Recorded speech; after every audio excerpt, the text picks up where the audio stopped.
Pardon me for the delay. Good evening, everybody. Happy Tuesday. It's not Tuesday, it's Monday. Happy Monday to each and every one of you. And welcome to our April edition of McAgee3 Meetup. It's your man, McAgee3.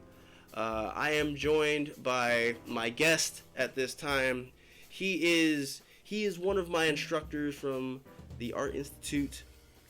He is played a role in the comic book industry. He is the creator of Dark Legacy: The Rising, the trading card game, which was picked up by Upper Deck.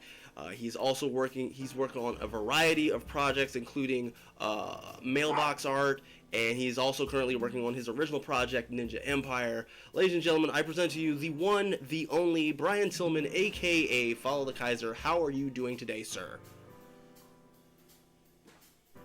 Okay, so first off, I'm going to ask you again, because I accidentally had the audio turned off. So, how are you doing today, sir? I'm doing well. Thanks for having me out. Sweet. Okay, so like I said, we are... Also, I need to make sure that the audio is not picking up on the monitor. I'm just going to turn that down. There we go. Alright, so yes, so he is my guest for today. He is the content creator for the month of April. We're going to ask him some questions, and while I am asking him the hard-hitting questions, we are also going to be working on an art project for the stream. Reason being is because normally with the McAgee3 meetups, there is a game that is normally involved with my guests, and we talk as we play. FollowtheKaiser is a very, very, very busy man, so I felt it was more fitting that we just make it an art stream. And I even allowed him to choose what the subject matter was. And dear sir, what was the subject matter for tonight? Ninjas. Ninjas? Ninjas. Just ninjas. Ninjas. I mean, he specifically told me Ninja Avatar, but he's just like, yo, ninjas, let's go. Ninjas. You know, just ninjas. Anything ninja. You want to draw a ninja star, man? Have at it. Sweet. So yeah, that's what's going on tonight.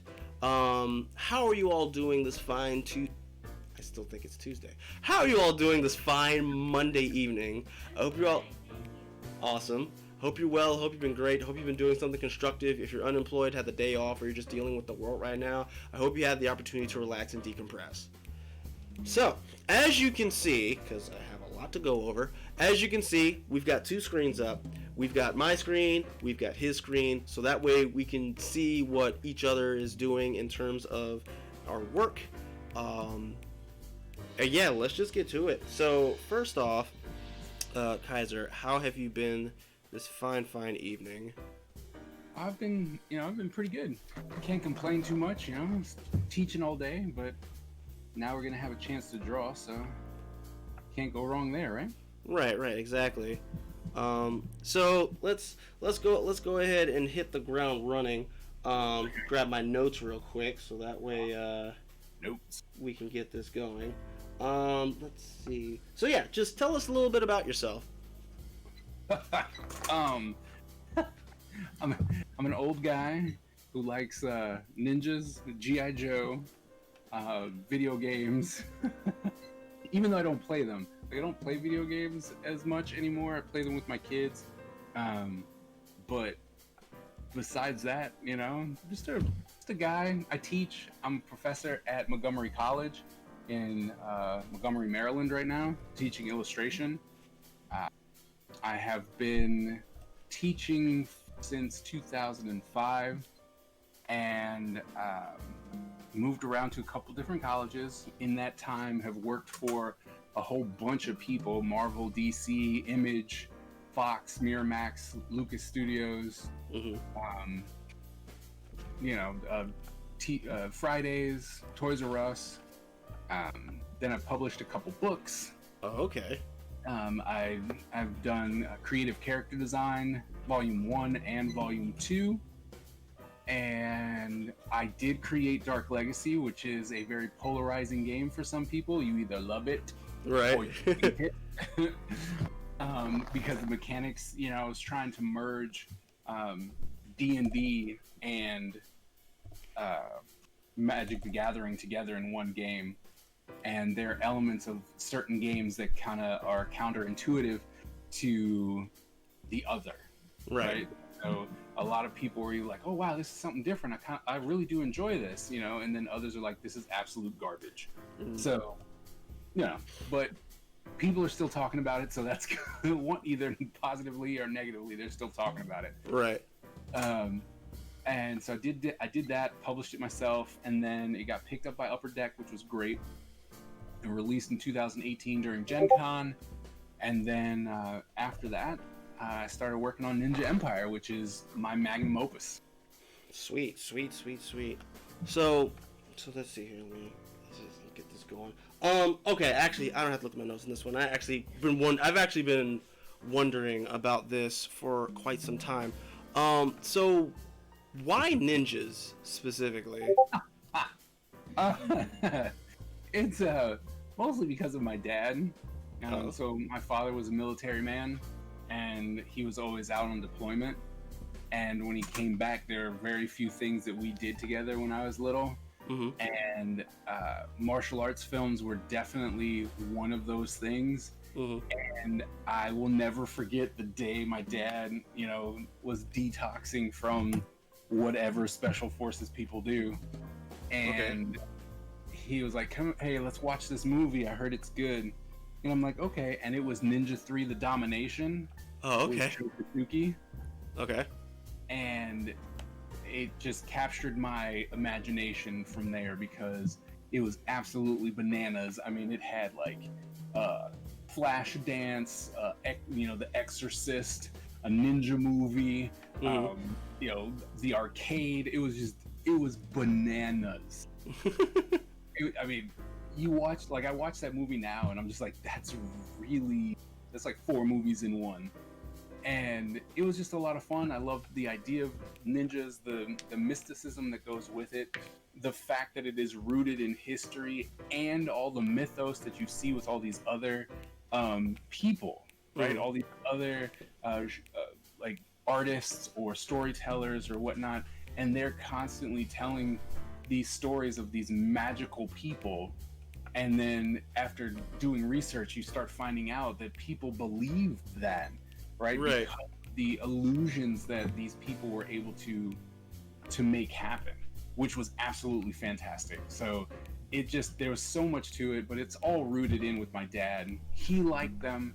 I wanted more time with my dad. He's also the reason why I draw in the first place. Oh, okay. He was a hobby artist, and so I'm like, "Oh, you like cartoons? Then I like cartoons." You know, and that's where most of my artistic career really started, was just trying to get more time with my dad. Wow, like that's actually extremely interesting. And you said he was a hobby artist, you said? Or yeah, he liked doing art. Like, he would do art in his free time, but never really was like, "Oh, I'm gonna go get something published," or anything like that. He just did it because he enjoyed it. Oh, okay. So it was this just whatever things across the board? Skipper Wayne, what's up, buddy? Welcome to the stream. How you doing? So was this like? Yeah. So was this like? Was it just anything that they could just put together across the board, or was there like a specific genre or niche that they did? And Skipper Wing with the host. Thank you for the host, my guy. You're loved and appreciated for that. Thank you for everybody who came in here with Skipper Wing. McAgee3 Meetup, April edition. My guest is FollowtheKaiser, artist, virtuoso. What's up? It's like, yay. Right. What do you mean? What did you mean by they? They who? What are you talking about? So what I was meaning to ask is, you know, as a hobbyist artist, was his focus of like drawing things, was it just like, if I feel like drawing a tree, I'll draw a tree. If I feel like drawing a character, I'll draw a character. Or was there like a specific like? Yeah, my dad was very big into Frank Frazetta, so he would do a lot of fantasy drawings, and you know, he's trying to teach himself how to paint, and so he would just do a lot of Frazetta stuff.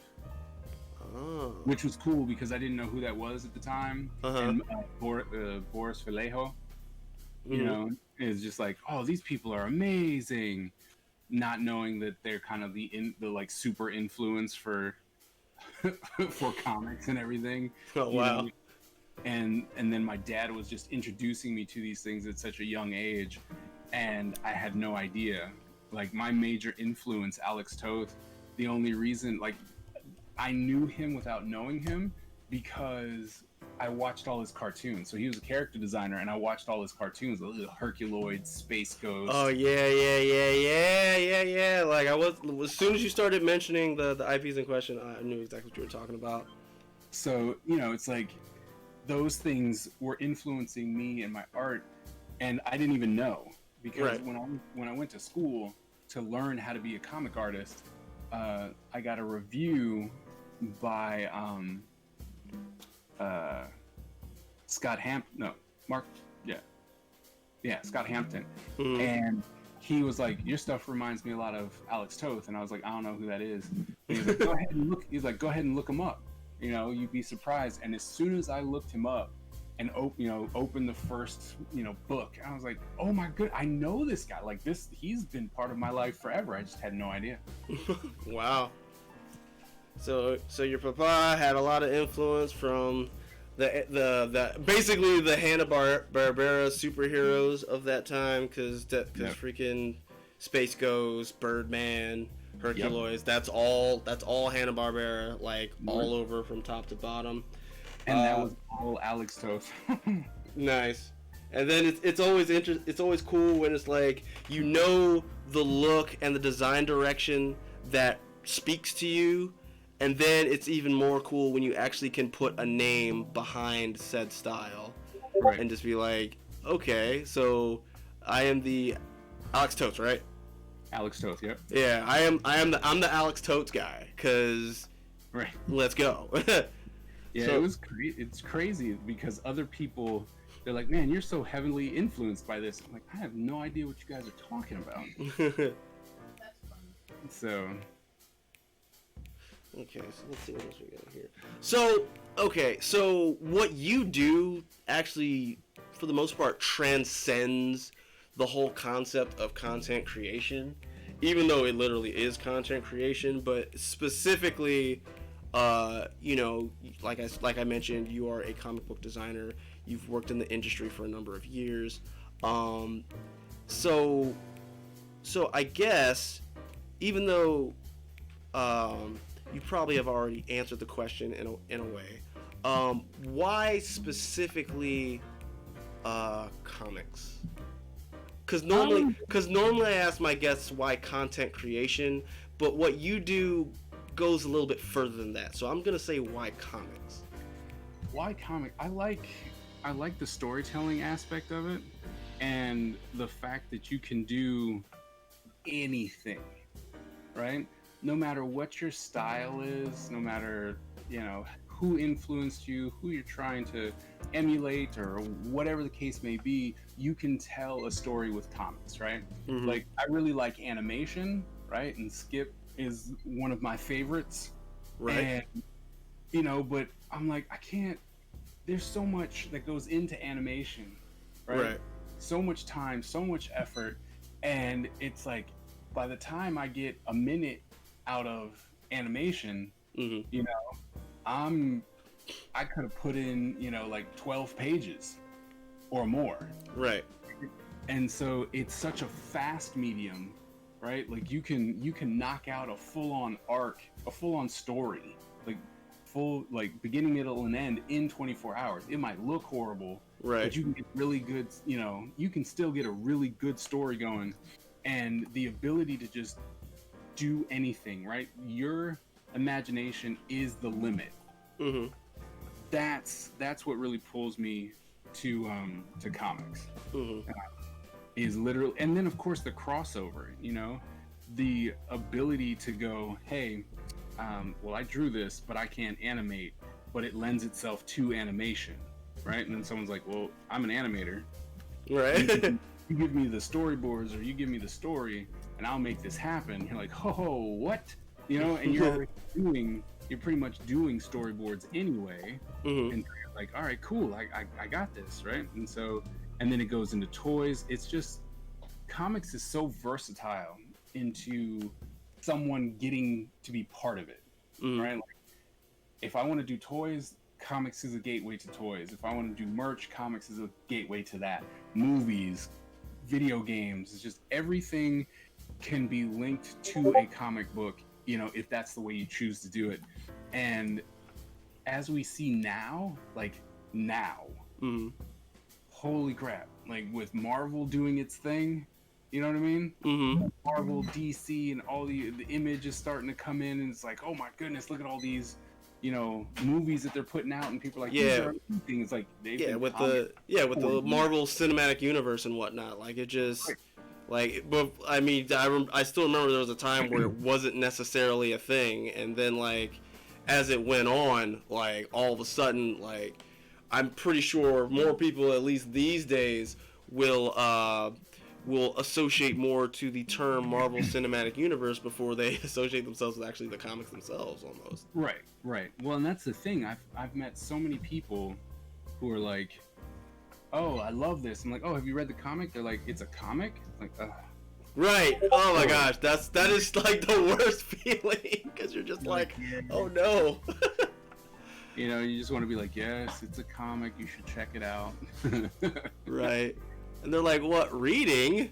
Yeah. What is this reading you speak of? I gotta read now, too? It's like, well, you don't have to, but you should. I am confused and upset, sir. You have offended me. So tell me a little bit about your time within the industry. Because obviously I met you once you started, you know, teaching over at the Art Institute. And there was the small tidbits that you shared through the times that I've actually had you as an instructor in one of my classes. But maybe there's a little bit more you could probably share on that, perhaps. Well, what's funny is that the industry and I did not actually, we didn't know each other until after I started teaching. Really? Yep. So before I started teaching, I did some storyboards that won some awards for ads on substance abuse. Oh wow, okay. In Florida, so it won some advertising awards and stuff, and that was great. But that was the extent of my industry knowledge. Oh, okay. And which was kind of a bummer, because I went from SCAD to Florida. I went to Orlando in hopes of working with Disney, and that was the year they closed down their 2D animation division, which really hurt because I just moved down there. Right. Then I was like, all right, no problem. I'll work for Universal, right? Or I'll try and get a job with Universal. And they're like, yeah, so you want Universal out in California. While we do film a couple things down here, we don't hire, we're not hiring people. Everyone who comes in to work for a movie or something like that is brought in from California. Oh, okay. Like, oh, okay, well, that stinks. And yeah, that's rough. You know, and then I was like, all right, well, EA's here. So let me try and, let's see if I can work something out with EA Sports. Okay. Right? Like, yeah, this will, whatever. And EA was like freaking Fort Knox. Oh. Like, I got the address, and I was like, oh, look, I got the address. Let me go. And I just rolled up there, like an idiot. But I was like, hey, I was just wondering if maybe, I could talk to someone. Because I was going off of the idea of being a student, right? Because I just graduated. Okay. So, let me go up here. I was like, hey, I just graduated. I was really hoping someone would look at my portfolio, or maybe I could talk to someone, an art director, something, just trying to get my foot in the door, Right. Be bold. Let's do it. Yeah, just go for it. Shia LaBeouf action, right? Yeah. And then there was like the front door. You get in through the door, you're in this huge lobby, and then there's the receptionist, right? And she was standing there and was like, hey, haha. And then there was the metal detector and one of the biggest people I've seen in my life. Really?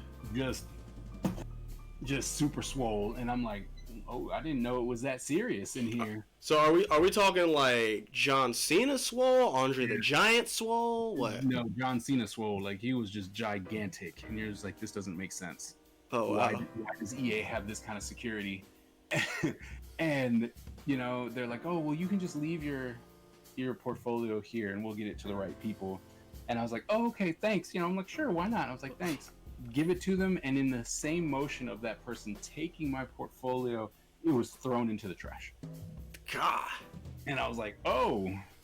I mean, and then it was like, thank you, goodbye. You know, and I was like, oh, Jesus. okay. And so that was my artistic world in Florida, except for doing tattoos, right? I didn't actually do any tattoos. I did the designs for people, which was kind of cool and frightening all at the same time, because I was like, someone's gonna get this tattooed on them. Hopefully, with all the details that I'm putting in, it doesn't kill them, because I didn't know anything about tattoo. Right. Because when you're doing tattoo design, like, you have the one thing as an artist you have to take into account is that someone is going to go to somebody that has a very pointy needle, and this needle is going to keep stabbing them with this ink in order to do it. So to make like a design that would make oh my gosh, the guy that did Spirited Away, that did Miyazaki? Yeah, if you put something together that's like Miyazaki levels, they're probably not gonna put it on their body. Right, and be like, I don't like you. Well, I had one person, they had me design something, and it was all over the place. They just wanted everything, and I was able to make it to, you know, work in a graphic design sense. They went to go get tattooed. It had so much ink in it that they got sick. Oh my gosh! Like, they're just like, I got very, very sick and had to stop because it was too much ink. I was like, this is what you wanted. So it was an interesting time, but you know, I was down there in Florida working for Linens and Things and Toys R Us with a master's degree. Oof. Which really, you know, it didn't stink, because I was just like, whatever, right? It's just a degree. I'm working towards stuff. And you know, at the time, Impact Wrestling, which at that time was called TNA Wrestling still. Right. I started doing things with them, had my artwork shown on, you know, on their website, and they were using it as wallpapers and stuff. And it was really cool, because I was getting to get in with that company. And so I wasn't really looking at it as, oh, I'm not getting anywhere. So it didn't really hurt that much until people kept telling me, like, once I switched over to what did I switch over to? Fridays. So I switched to Fridays, you know, to working at Fridays, and everyone's like, man, you got a really great personality. You seem like a really cool person. You know what would really do good for you? If you went to college. Oh God. Like, you want to talk about a slap in the face? Well, my thing was, I'm like, oh really? Well, I guess my master's degree isn't enough yet. Jeez. And they're like, what? You have a master's degree? What are you doing here? I'm like, well, you know, do you have a job? Do you have a job for me? And they're like, well, no. I'm like, well, that's what's happening right now. You know, and so that was rough. But after that, a friend of mine who you guys may or may not know, but his name is Ty Ramza. And he was, you know, he is was the art director for Konami. Oh, okay. And oops. Shoot, I at least know what Konami is. Freaking Contra. That's Contra country right there. Right. And so the Universal experience was rough. Okay. Yeah. He was down there in Florida before I was. So he was down there a year before I was. And then he's like, man, there's no jobs down here. And he infinitely better than I was as an artist. Right. And so I was like, well, if you can't get a job, then there's no hope for me down here. And so I was like, all right. He was like, I'm moving up to DC. I was like, all right, cool. He's like, you want to come? Because all the jobs are up there. The government pays well. I was like, all right, well, I've got nothing tying me down here, so why not? I moved up to DC, and one of my former bosses was like, hey, I have a friend who works at the Art Institute. They might be able to help you out. I was like, all right, cool. So I called them. They were currently parallel parking, which was hilarious. Oh they boy! picked up the phone whilst parallel parking, and they're like, "Can I call you back?" And I was like, "Yeah." And they're like, "All right, well, we're looking for a 3D modeler." And I was like, "I am not a 3D modeler." Like, that is too bad. And I was like, "It really is." And then I said, "Well, but if you're looking for, like an intro level 3D modeler, give me a couple months, right? Because they had just started their semester." So I was like, "Just give me some time, and I'll be ahead of your freshman." And she was like, "Well, I really needed someone who had experience."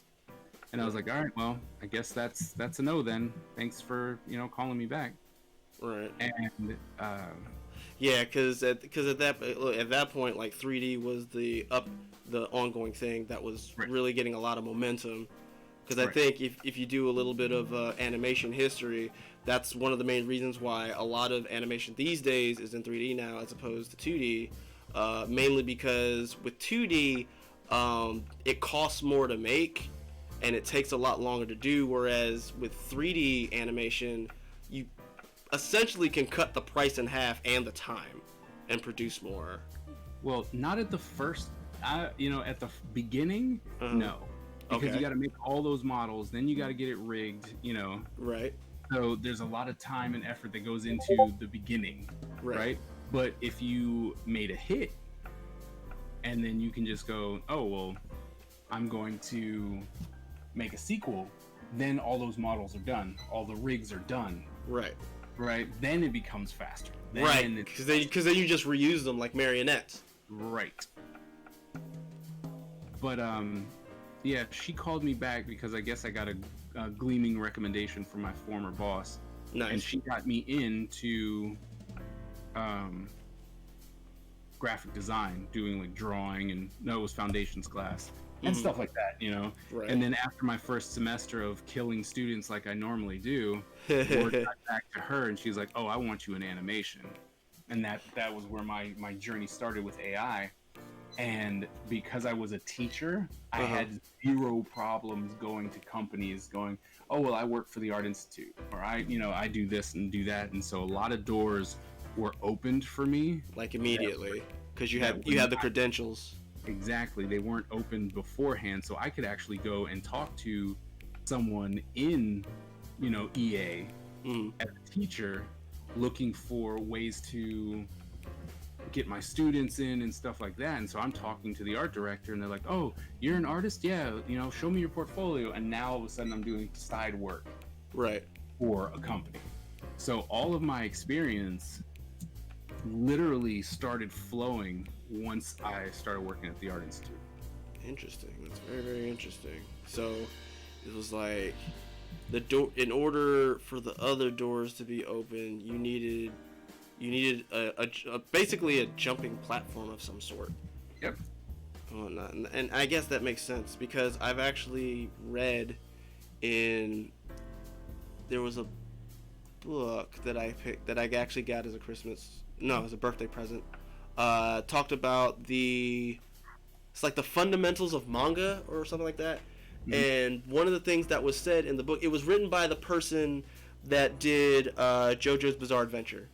Oh, nice. And one of the things that was in the book that was said is that, like, every year or so in Japan, they always have like a manga competition where you get an opportunity to submit whatever work that you have to like a big company, and then if you're chosen, your stuff can be get backed, and then you can actually produce it further. And one of the bits of advice that the mangaka gave is that main things like if your manga cannot pull your audience attention within the first page, they will throw it away immediately. Like, if the first page does not grasp their attention, they're going to throw it away and they're going to move on to the next one. Because when it comes right down to it, in that regard, and I'm pretty sure there's a parallel between that and, like, over here with, like, comic books, is that you gotta pull their attention. You gotta pull it like immediately, like right then and there. You have to give them a reason to turn the page, because if you don't give them a reason to turn the page, you're done, son. Right. You know? No, absolutely. Mm-hmm. And I guess that was the same regard for you when you were going to EA. It was like, but I'm pretty sure the premise of that was a touch different, mainly because it was less about getting them to to go to the next page, and it was more so of getting them to not just throw it in the trash. Like, don't throw it in the trash, man. Just take a look at it. Right. Don't throw it in the trash. They're like, I'll look at it. Oops. Uh-oh. Looks like I dropped it. Oh well. There was no oops. There was no nothing. It was literally like, I'm gonna thank you. Like, in one motion, stare you in the face. This is what's happening. Jeez. Deal with it. And I was just like, all right. You know, you put your tail between your legs and then just walk away with whatever dignity you have left. Right. Oh my gosh. So AI, you were an instructor there for a number of years. 11 long years. Yep. So let's see. What can we do? So when I got there, you were the department chair for media arts and animation. So what was that journey like, getting to that position at the Really school? Awkward. Oh, okay. So I, was a teacher, and I was like, cool, and I came in guns a-blazing, trying to do all kinds of different stuff, and just enjoying life and going, I was just a teacher. I mean, I was just a student. Okay. Like, not a year ago, because I started teaching when I was 25. Okay. So most of my students were the same age as me or older. Right. And me falling into that category as well, because I'm definitely older than you. And so I was just like, hey man, we're gonna have a good time. I remember what I didn't get at school, so I'm gonna give that to you. And so people were like, oh wow, he really wants to do stuff, like he's gonna be important. And then the chair decided to go pursue a career in animation. Okay. And they instantly looked at me. They're like, hey, you can be department chair. And I was like, no. Like, literally, the dean came to me and was like, hey, we would love for you to be the chair. And I was like, that's very flattering. No. And she was actually floored by that situation. She was like, wait, what? And I was like, nah, no, I don't. No. It's like, I don't even want to try and act like I want to be part of that nonsense. Right. And she's like, oh, okay. And so she then, kind of pursued me for a little bit. And I kept saying no. I was like, no, I really, really do not want to be department chair. I just want to be a teacher, and I'm going to be happy, right? And I just had, one of the newest additions to my family. Okay. And that got brought up. And they're like, oh, well, it'd be great for your newfound family, Oh boy, throwing the guilt trip at you. Okay. You're gonna hit me with the kids and stuff? Like, that's just, like, why would you do that? And I was like, yeah, it probably would, but I'm making good right now. I don't need it, nor do I want it.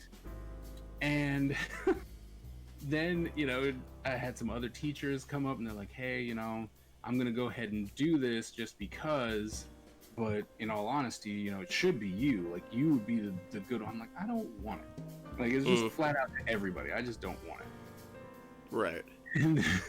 And then the last ditch effort from the dean, she's like, look, I'm just gonna be honest with you. We don't have a lot of applicants, and I need to, get someone in this position. So I'm gonna do something that I'm not supposed to. Okay. And I was, oh, okay. And she's like, I'm gonna tell you who has applied for this position.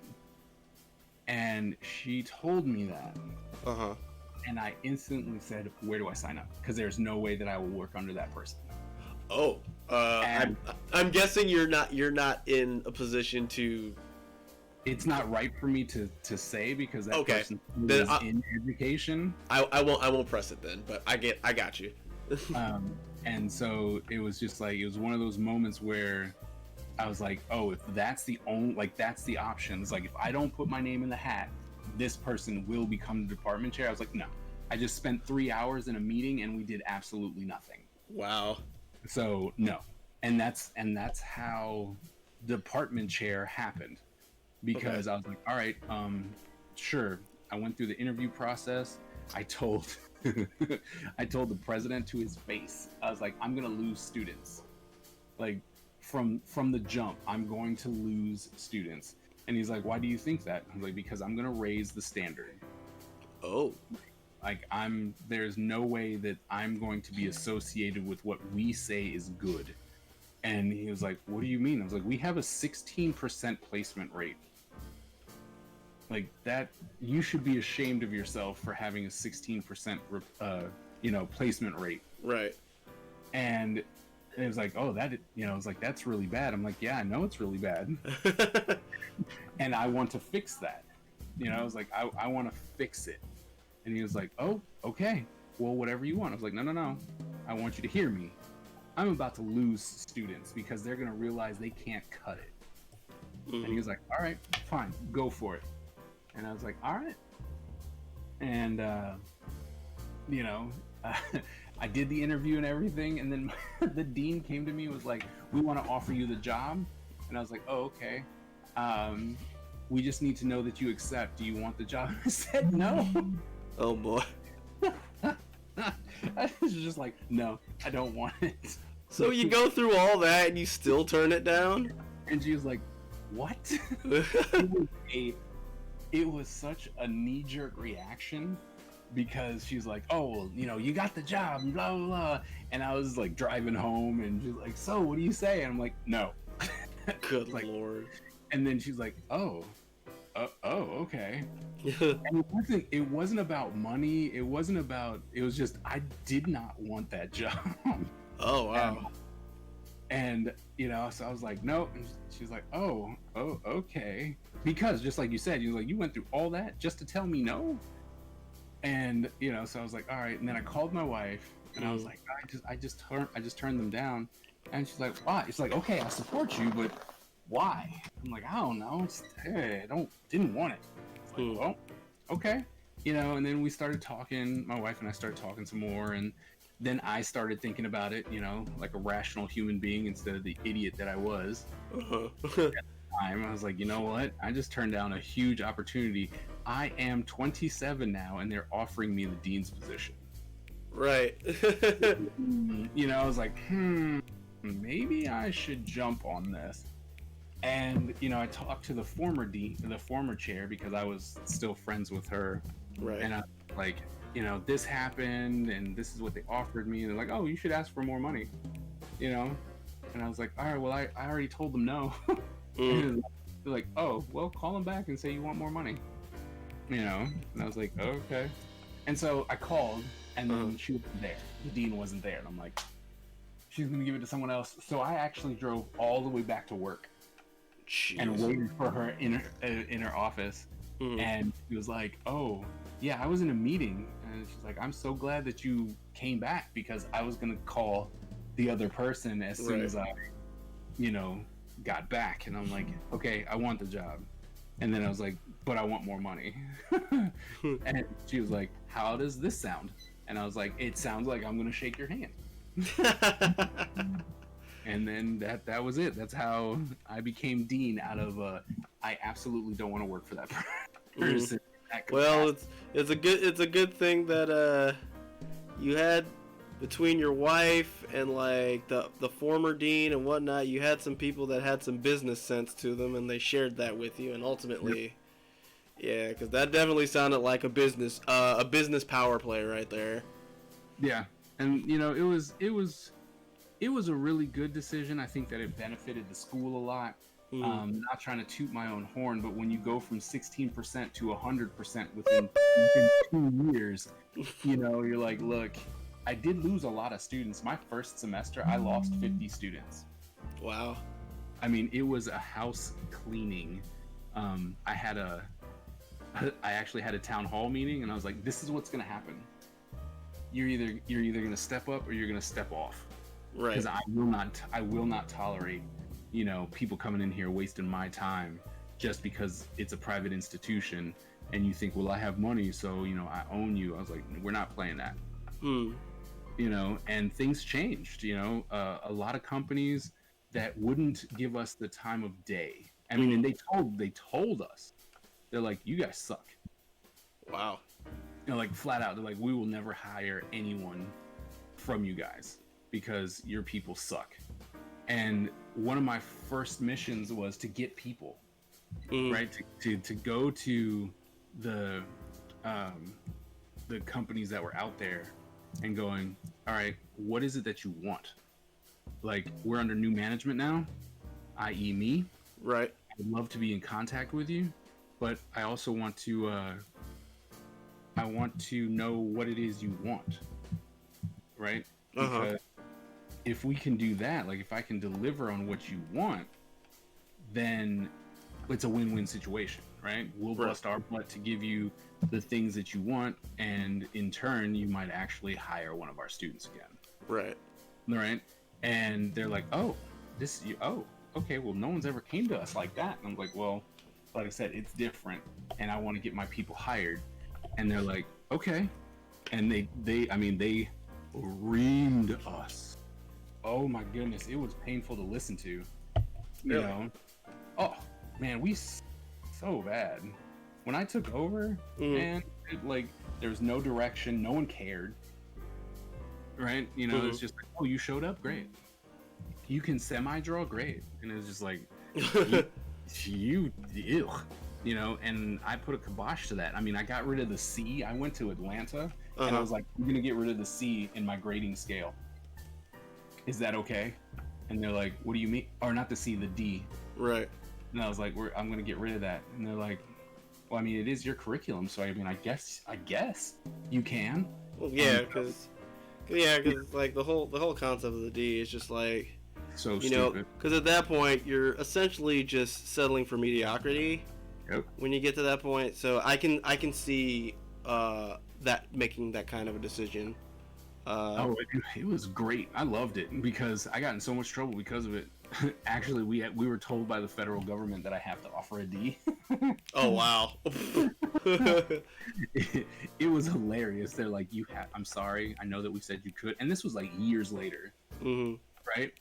And it was like they just came in and they're like, we went for accreditation, and they're like, I see here that these people aren't offering Ds. You have to offer a D.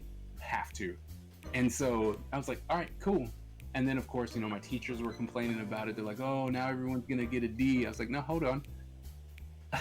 I made the grading scale so minute to get a D. So it would be like, all right, a C minus is a 70, right? Right. The D is a 69.9999981. Oh, so it's like, it's basically in professional wrestling, it's a 2.9. Right. It's like you could not get it. I mean, if somehow mathematically you fell on that, you deserved the D. Giggity. But there was no way that anyone could earn that letter grade.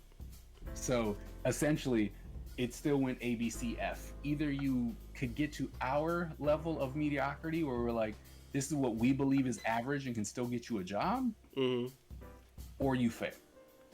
And that was it. Yeah. So, but like I said, when you're able to go from 16% to 100% in a matter of years, and becoming the largest major in the campus in almost all 52 campuses, it's like, I'm doing something right. So, but there's some very bitter pills for me to be swallowing when it comes to AI, though. Right. I've also heard from some of my classmates in regards to what you were saying, that there were some times where like they would try to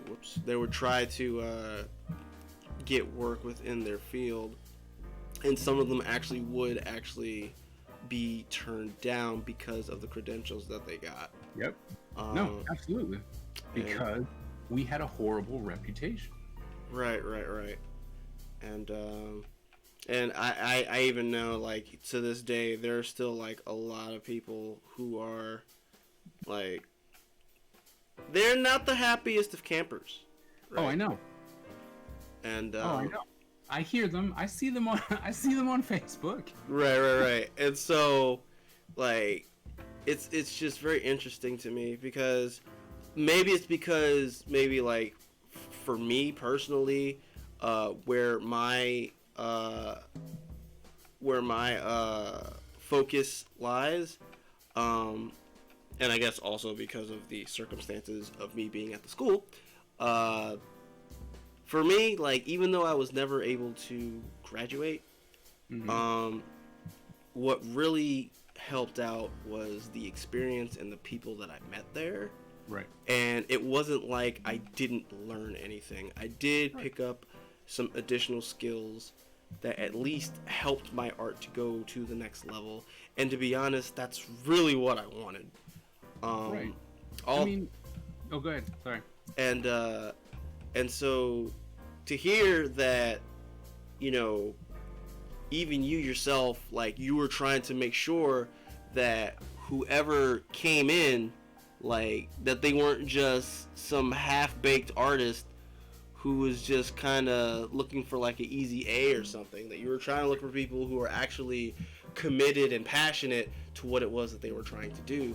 And that's actually really, really cool, you know? So, especially... Go ahead. Oh, well, I was going to say, and, you know, the thing is that even though we had people who were talented who may still be like, well, I don't have a job, and it's like, okay, well, what have you done? Right? Like, what have you done? You know, do you have a new portfolio? Like, what have you done? Right? Or, well, you do know that what you want to do isn't here. Like, you can't get that in Alexandria, Virginia. Right. You have to go somewhere else. Well, I want to stay here. Like, well, then don't blame me for the fact that you can't find a job because there's nothing in what you specifically wanted to do. Right. So yeah, because a lot of times, what you're looking for, you do have to venture out to find it. Yep. And now there's really no excuse now. Right. The internet and social media being as prevalent as it is, like, you can. I reached out. So there was this game called Eternal Champions. Yes, I'm familiar with it. So Eternal Champions was awesome. Yes, it was. Well ahead of its time, right? Stage fatalities and personal fatalities and story fatalities. I mean, it was crazy. Even though it was on a Sega, it was on the CD disc, so it wasn't like it had infinite space, but it was well ahead of its time. Right. And I was like, man, I really would love to talk to the designer, right? Because I was like, oh, well, we'll be doing game design stuff. So I looked him up, found him on LinkedIn, and was like, hey, I'm a teacher. I'm teaching animation game design. Really would love to talk to you. Not really thinking that I was going to get a response, but I did, right? And I'm like, hey, you know, this, that, and the other thing. I would love to talk to you about the game and the design and blah, blah, blah. And then he goes, look, because he's been trying to move on. Apparently there was some really bad blood on what happened with the company and Eternal Champions. Really? And he's like, look, this article right here did a great interview on everything that was that game. Right, from the good, the bad, how it ended up, everything. And I was like, okay. And so he sent me that, and then he goes, look, I would gladly talk to you, but what if I gave you the design document for Eternal Champions?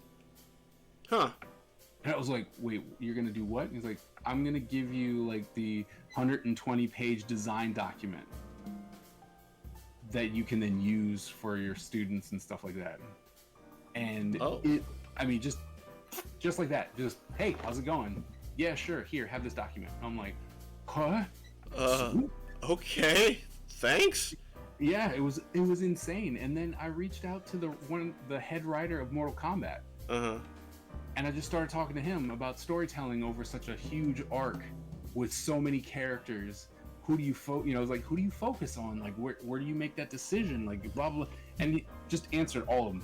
We went back and forth for about 2 weeks, and he was just answering questions. It was awesome. And so I'm like, if it's that easy for me, it's that easy for you. Right? You can reach out to these people, and if you're like, I want a job with fill in the blank company, find someone who works there, send them your stuff, ask them to look at it, send it to them, and then have the conversation. And then have the conversation when they're like, hey, you need to fix this. You're like, all right, cool. Then go fix it and send them some more stuff. Like that's how it works. You got to put in some type of effort. Yeah, you got to put in the road work to be able to, get the conversation going. Right. You gotta do your digging. You gotta do your research. Then you just gotta. I know we don't do phone books anymore, but for the sake of the analogy, then you just gotta break out the phone book and just start making some phone calls. Yeah.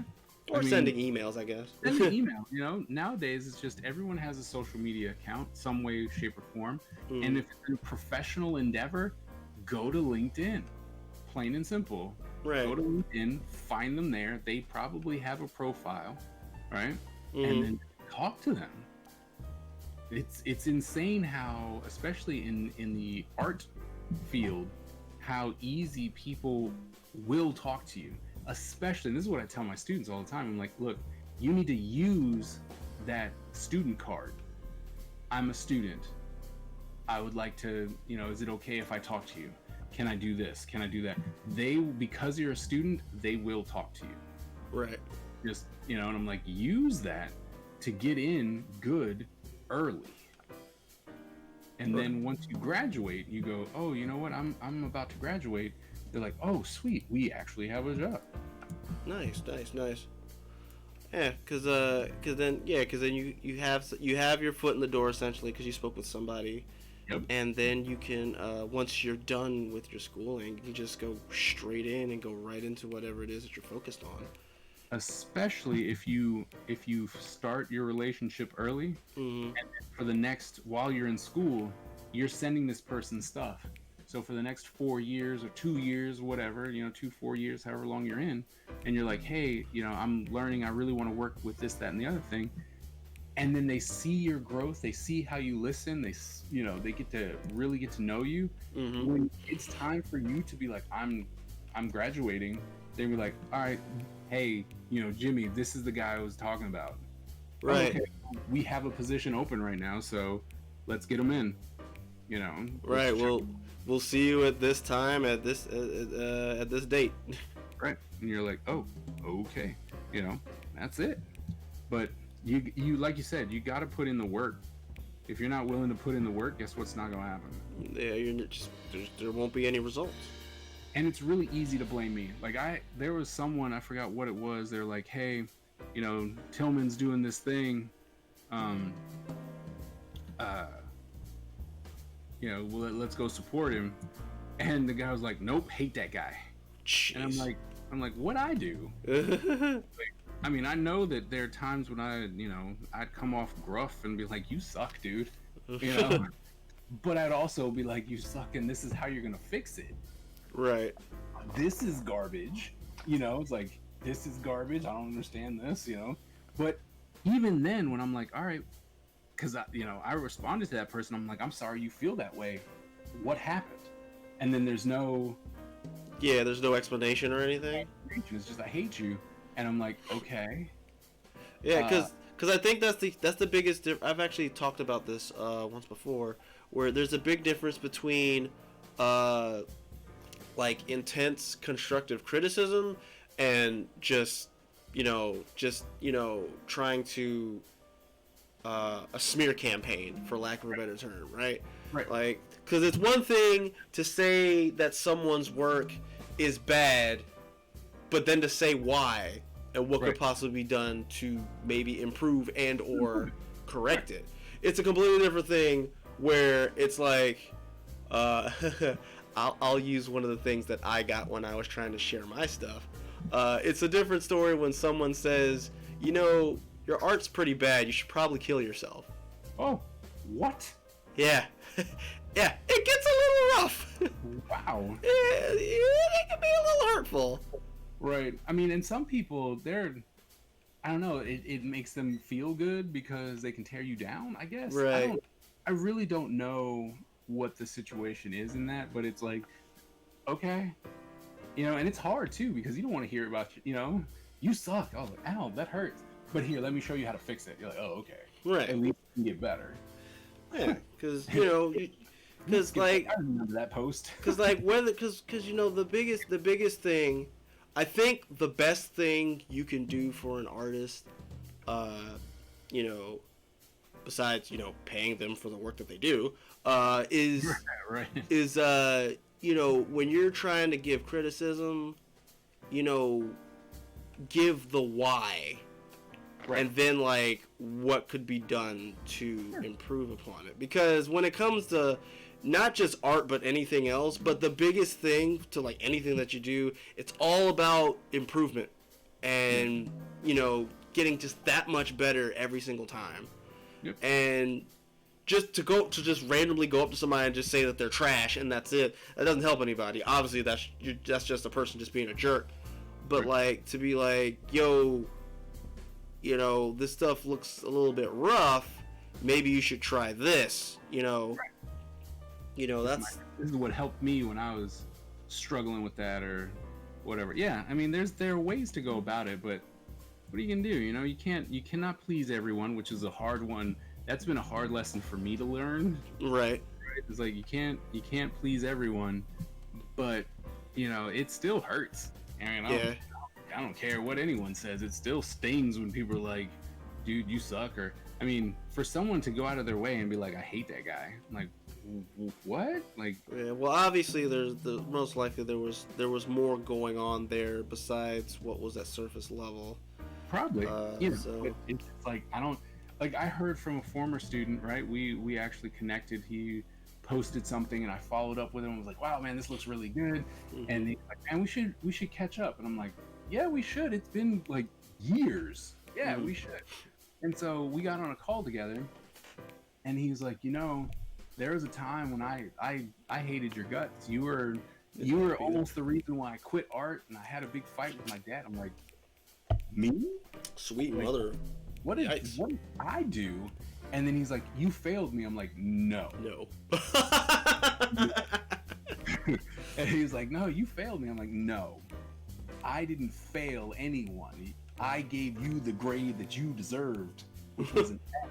And he's like, well, it was because it was late. I'm like, yeah, surprise, surprise. I'm like, come on now, you can. He's like, I don't think I should have got an F. I'm like, most people who get an F because they turn their stuff in late don't believe they should get it. Right. And you know what? It doesn't change. It's the, you know, I'm like, this was what I set up. This was my rules, right? It was it was in the syllabus. It was in the contract, so you knew it was coming. So if you didn't talk to me, right? And then he admitted, he's like, you know what? I did have a big fight with my dad, but then I started thinking about, well, what is going on? What happened? Blah blah blah. And he worked through it. And I was like, man, I wish you would have said something, right? Right. Because I could have helped in the situation of trying to work through it, not necessarily going like, oh well, you know, let me show you the way. It was just I could have helped you through. Like, look, you know, do you know the way? Something like that, you know. But it's just like a lot of people don't want to talk to you. They just want to waddle in their own self-pity. Right. So. Yeah, that's an interesting thing. Yeah, and I hear you. Like, there's a lot of times with some folks when they're faced with that particular type of, I guess, failure, for lack of a better term, is like some people can actually accept and take responsibility for the setback, whereas for others it's just easier for them to create or villainize someone, so that way they themselves don't have to accept the fact that it was their own doing that was their undoing. Right. And so, that's fine, you know, but I want you to own it. Right. You know what I mean? It's like, I hate you. Why? Because you're the bad guy in my story, right? You're the reason that this happened. It's like, well, that's not true, but if at least then I know. Right. Oh, you made me the bad guy. Okay. Oh, well, maybe if you wrote a better story of your story, you wouldn't have failed. Right. You know, I'm like, it's just crazy. I'm just like, why? Why? What? You know, comes with the territory, I guess. Mm-hmm. And it's so let me backpedal just a little bit, because we're talking about how, like, you've had some students confront you with their issues and whatnot, and essentially faulting you for their failures. So my question, kind of jumping off of that, so why teaching? Why teaching specifically? No idea. Really? I have no idea. To be honest, so when I was in college, okay, people kept telling me, like, man, you're going to be a great teacher. Because I did these critiques, and they were harsh, but they were honest, and it was hey, this is how you fix this. Like, I would draw over it and break out the tracing paper and be like, you got to do this, that, and the other thing. That, like, you're going to be a great teacher. And that made me so mad. So mad. Because when I was coming up, it was, you know, that old stigma of those who can do and those who can't teach, which is still stupid now that I've gotten older and wiser. Like, that statement's stupid. Because I couldn't teach it if I couldn't do it. Right. Because otherwise, it's just, at that point, it's the deaf leading the blind, if that's the case. Right. So, you know, I was like, but I was young and stupid, and I was like, oh man, no, I can make, because I took it as a offense, going, what are you trying to say? That I can't make it as an artist? Is that what you're saying? And so I was doing everything in my power to stay away from teaching. Oh, wow. And then when I moved up to DC, well, actually, when I moved down to Florida and there was nothing there, right, art-wise, I was like, well, let me try. I have this master's degree. I might as well try and teach a class or something to get me over until I get to work for Disney. Right. Which, I don't know, man. Maybe you dodged a bullet there in terms of working for Disney. I've heard the horror stories. Yeah, no, that's true. You know, so I was like, well, maybe let me try this class. And I went to this one school. It was, oh my goodness, what was it called? The Florida Academy of Design or something like that. It was pretty much the Art Institute down there in Florida. Okay. But not the Art Institute. Right. And I went there and they're like, oh, we would, you know, oh, we're looking for a new teacher. I'm like, all right, cool. And they're like, yeah, why don't you come in? And they were showing off their storyboard, you know, their artist storyboards and stuff. And they're like, aren't they great? Like, they're movie ready. And I'm like, I was like, which ones? What? You know, I'm like, wait, what? Like, I mean, what are we looking at again? They weren't good. They weren't drawn well. And the composition was all, I was just like, what? These are not good. And I'm like, all right, you know, no problem, great. Then there's a place for me to be so I can help, you know, I can help. And I'm like, all right, this is gonna be cool. And, you know, and I did not teach animation, right? Like, at all. I was a 2D guy through and through at that time. Right. And he's like, why don't you come to one of our open houses so you can see how things, you know, kind of ran here? I'm like, all right, cool. And mind you, I've already had my interview, and the guy was like, we're going to start you next semester. So I come to this open house, I sit in the back, and I'm following along with this tutorial, right? And it just made sense. I'm like, okay, yeah, you move this over here, you push this button, it tweens over there. Okay, yeah, right. Whatever. And so I'm sitting there, and the two people next to me are like super struggling. And so they looked over to me and they see it's working. Like, how'd you do that? I'm like, oh, well, here, Good point. Good point, Skipper Wing. Skipper Wing was agreeing with you about the teach who can't do type of thing. Yeah. Know too many people who can do but can't teach, and that's absolutely very true. But please continue with your story. So I was helping these people, and they're like, "Man, that made way more sense the way you said it." Mm-hmm. And I mean, just a shortcut, push the button, blah blah blah. And then the other guy was like, "Hey, he knows how to do it." And so the teacher's coming by, fixing everyone's work, feeling really good about himself because he's got to help everybody, right? Making himself feel worthy. And then he gets to the back row and everyone's taken care of, right? And they're like, "Oh, well, you guys got this." And he's like, "Yeah, my man over here, he helped us out." Right? Mm-hmm. And I'm like, yay, right? I'm a teacher. Like I helped. That was my death sentence right there for teaching in Florida. Because he felt threatened, and he never, I would call back and it's like, "Oh, so we don't have any availability anymore." I was like, "But just last time you told me you had 4 classes." And he's like, "Yeah, well, we don't have them anymore, and with this, and then the budget cuts." And I was like, "What?" And so he pretty much blacklisted me right then and there. And so I was like, "Fine, I'm not going to be a teacher, like whatever." And then I moved up to DC with the same mentality. And when my former boss was like, "You should go up here and you can teach with them," and I was like, "I guess, because working at Target sucks." Right. So let me try it. And then I got in, and I was like, "You know what? I'm going to give them the experience that I never had." Like, that was my goal. And I loved it. Right? And it was just, it clicked, and I'm just like, holy crap, this is it. This is it. And I was so extremely nervous my first day. Right? Because I was like, okay, I'm 25. These are all, animation and game art students. I'm going to teach them how to draw. Okay. And I was standing, my first class, I was standing outside of my classroom. And I looked like a student, right? Because there was no dress code. Right. So and I was like, well, if I don't have to get in a monkey suit, I'm not going to. And so I'm standing out there with all the students kind of rolling in and stuff like that. And I started on time. And I rolled in there, and I was like, all right, let's get started. And everyone looked at me. They're like, student, oh, yeah, good one, And so they kind of laughed me off, right? Right. Like, good one. And I was like, oh, you think, oh, no. My name is Professor Tillman. I am on your sheet. If you don't think so, look at your schedule. You will see that it says Professor Brian Tillman. That is my name. Here's my ID. If you don't like it, get the hell out of my classroom. Let's flip and go. It was like, that's how that started. I was like, just get it. And they're like, oh, dude, serious. And and we hit the ground running.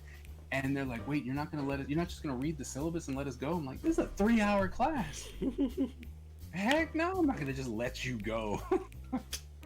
Right? It was like, heck nah. Yeah, you gotta straighten up and fly right. Right. You ain't in the Pokemon Little League anymore, kid. Right. And then it was just like, oh, the second class I actually was in class, I wrote a note on the board, and I was like, do this. The teacher's coming, because I wanted to hear what they were gonna say about the teacher. And students they never let you down when it comes to like them trying to pick someone apart.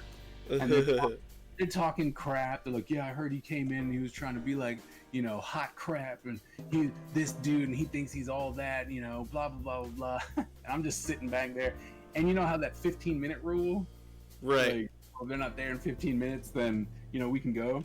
Right. People started packing up, and I stood up. I'm like, where the hell are you going? They're like, what are you talking about? I'm like, well, did you finish the assignment that's on the board? And they're like, well, the teacher's not here. I'm like, I've been sitting in the back for the past 15 minutes. Jeez. And then everyone's like, oh, got him. So yeah, it just, teaching just happened. It really did. It just happened. And despite everything I did to stay away from being a teacher, it was what I was supposed to be doing. Like, that's just what it was. Like, oh, this is what I was meant to do, was to be a teacher. So. Yeah, Thanos snapped and said, "I am inevitable," and you were a teacher. Yeah, I know too many peeps who can do it. Oh yeah, at least you weren't given the wrong schedule and missed your first day. Oh, I used to make fun of people. I was the worst when I was in AI. Okay. Well, the thing is because they were so bad. Uh-huh. Like, that school was so crappy that you needed someone to come in and pretty much just be a jerkbag. Right. To change the culture, right? Everyone would come in late, they turn in half-assed work. You know, it's like, oh, well, I did like 30% of it. You're still going to give me a grade, right? It's like, no. Yeah. And they're like, what do you mean? I had meeting after meeting with parents. They're like, they did their work. I'm like, they did some of the work. And they're like, well, then they should get some credit. I'm like, oh, really? Oh, wait. So, now remember, this is their chosen profession.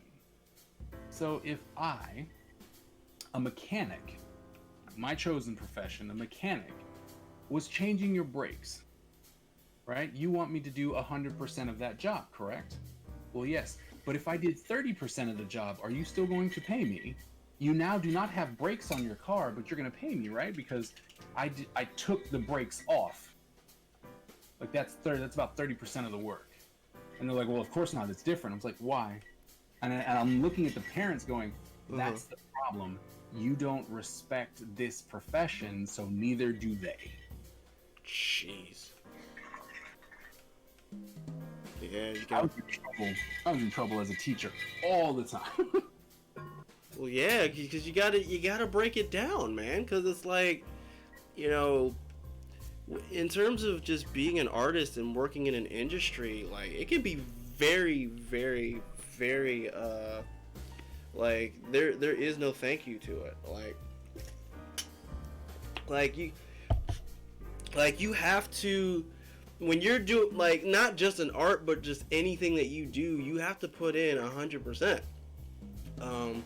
And so, like, because no one's gonna settle for, like, and I'm gonna use this every single time, even though it's gonna contradict me. Not everybody's gonna settle for 12-ounce mouse. Right. You're familiar with 12-ounce mouse, right? Yep. Not everyone is gonna settle for 2 seasons of 12-ounce mouse. Right. That's not how it works, okay? Right. And I have since had to accept the fact that the reason why 12-ounce mouse got 2 seasons was actually something that you taught me, where if you know how to sell yourself, you can get far. Whoever did 12-ounce mouse knew how to sell it, and that's why it got 2 seasons. It ain't gonna work for everybody, you know. Right. So yeah, it's like you gotta put the work in. You gotta if the thing says that I need a storyboard with a minimum of 100 boards. They have to be at minimum grayscale. And this needs to be done within 1 week. And you turn it in at 1 week and 2 hours after? Yep. No. Someone's already got your job at that point. Right. They'll be like, thank you for these boards. See you never. Right. Like, you have to deliver what it is that is expected out of you. And you can't half-step it, because that's not how, not just the art industry, but just any industry for that matter. They're not going to sit there and accept, like, late work. Like it doesn't matter how perfect it is. Like, if they said it needs to be here at this time, and you bring it at that time plus 5 minutes, guess what? Yep. You missed the window. Yep. And so many people didn't get that, and they're still mad at me. They're still mad at me because, I mean, every school that I've went to thus, except for this new one, because it's all virtual, so you can't uphold the scheduling, except for when you turn stuff in, which people are still mad at me about. Right. Because I'm like, look, your assignment is due at 11:30. At 11:31, it's late, and at 11:31, I will not accept your project. Right. And they're like, wait, what? But I mean, what if I'm like, turn it in early. Stop waiting. Yeah, either you turn it in early, or you need to communicate with whoever it is that you are doing the job for, and keep them in the know about what's going on your end. Like, because at the very least, if you're working on a commission for someone, and like it's expected the following day, but you get into a car crash. Right. I'm just using the most extreme circumstance here. You get into a car crash. You're having trouble getting back home to actually hit the send button. If you let the client know, hey, this happened. It might take a little bit longer for me to get it to you. There's no guarantee that they'll accept that reason. But at the very least, you're letting them know, so there's at least a possibility that you might be able to get an extension off of it. Right. You know, right. If you're just going in there with literally nothing, like no explanation, no call in advance, nothing like that, then you're basically telling the client that what you promised them is going to be on time, and therefore it needs to be there on time. If it is not on time, you did not live up to the expectations that were expected of you. So yeah, like. Hey Skip, yeah, I remember your first day. The wrong schedule. Oh my gosh, let me see here. Okay, Good stuff. Good. I will break out my notes this time. Let me see here. Okay, so that doesn't work. Okay. So let's shift gears a little bit. Dark Legacy of the Rising.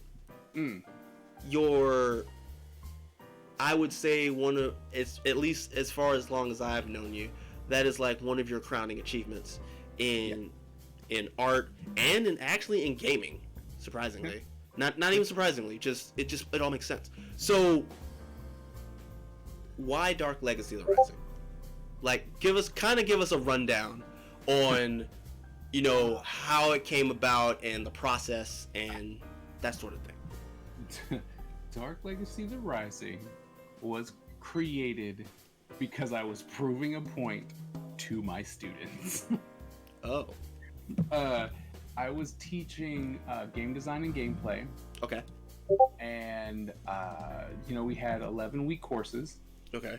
And so I was like, all right, we're going to create a game in 11 weeks, right? You got a fully demo ready game in 11 weeks. Oh, okay. And they're like, that's not possible. And I was like, I'm pretty sure tic-tac-toe was created in a matter of minutes. Right? And they're like, oh, well, any game of substance you will not be able to create a game of substance within 11 weeks. And it was like board, mechanics, art. Like you had to do the full shebang. You didn't have to be able to play out the entire way, but you had to come in with a board and pieces, and like you were making a game. Right.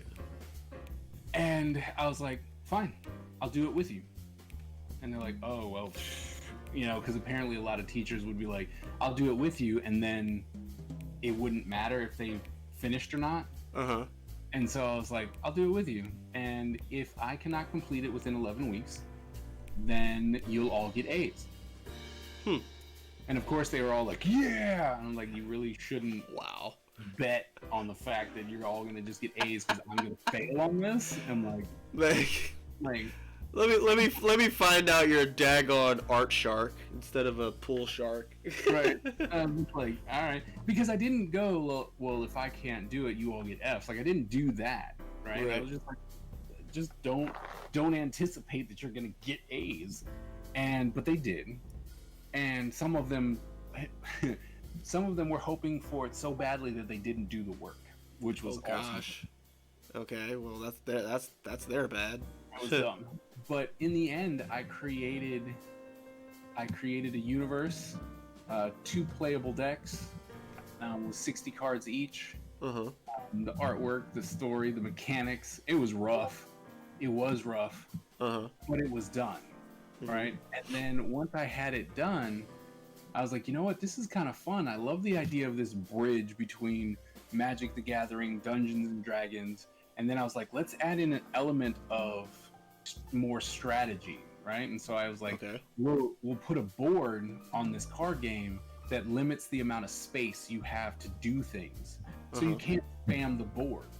Right. Right? You still had to play around with spacing and stuff like that.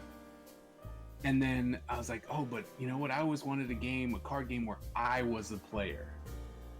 You know, like I'm actually part of it, not just some void that throws out demons and lightning bolts. Right? I actually got to be it. So I'm like, I'll do character creation as well as, you know, card game and stuff like that. And I was like, I'll just keep doing this. And and then it became it was no longer a want, you know, like, oh, well, I want to do this. And this is where this is where it differs for most people, right? Because it'll be like, oh, well, I wanted to do it. I had to do Dark Legacy. Okay. Like when I woke up, I was like, ooh, I have an idea for this, or ooh, I want to draw that, or ooh, I can do this. Like I had to do Dark Legacy. Like it was one of those things that had to get out of my system or it was going to be a problem. Right. And that's what happened. It was just a passion project for like 3 years. It took me 3 years to make into its completion. And it was, I had a family. I had to work a 9 to 5 sometime later. And then I would be with my family. And then when everyone was asleep, I'd start working from 11 p.m. to like 2, 3 in the morning. Go to sleep for 3 hours, get up and go to work. And you just had that drive though. Yeah, well, because like I said, it had to get out. Like I had to get it out.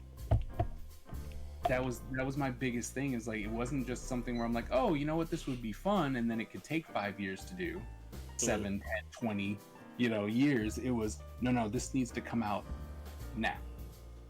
And the fact that it took 3 years to make drove me crazy. Right.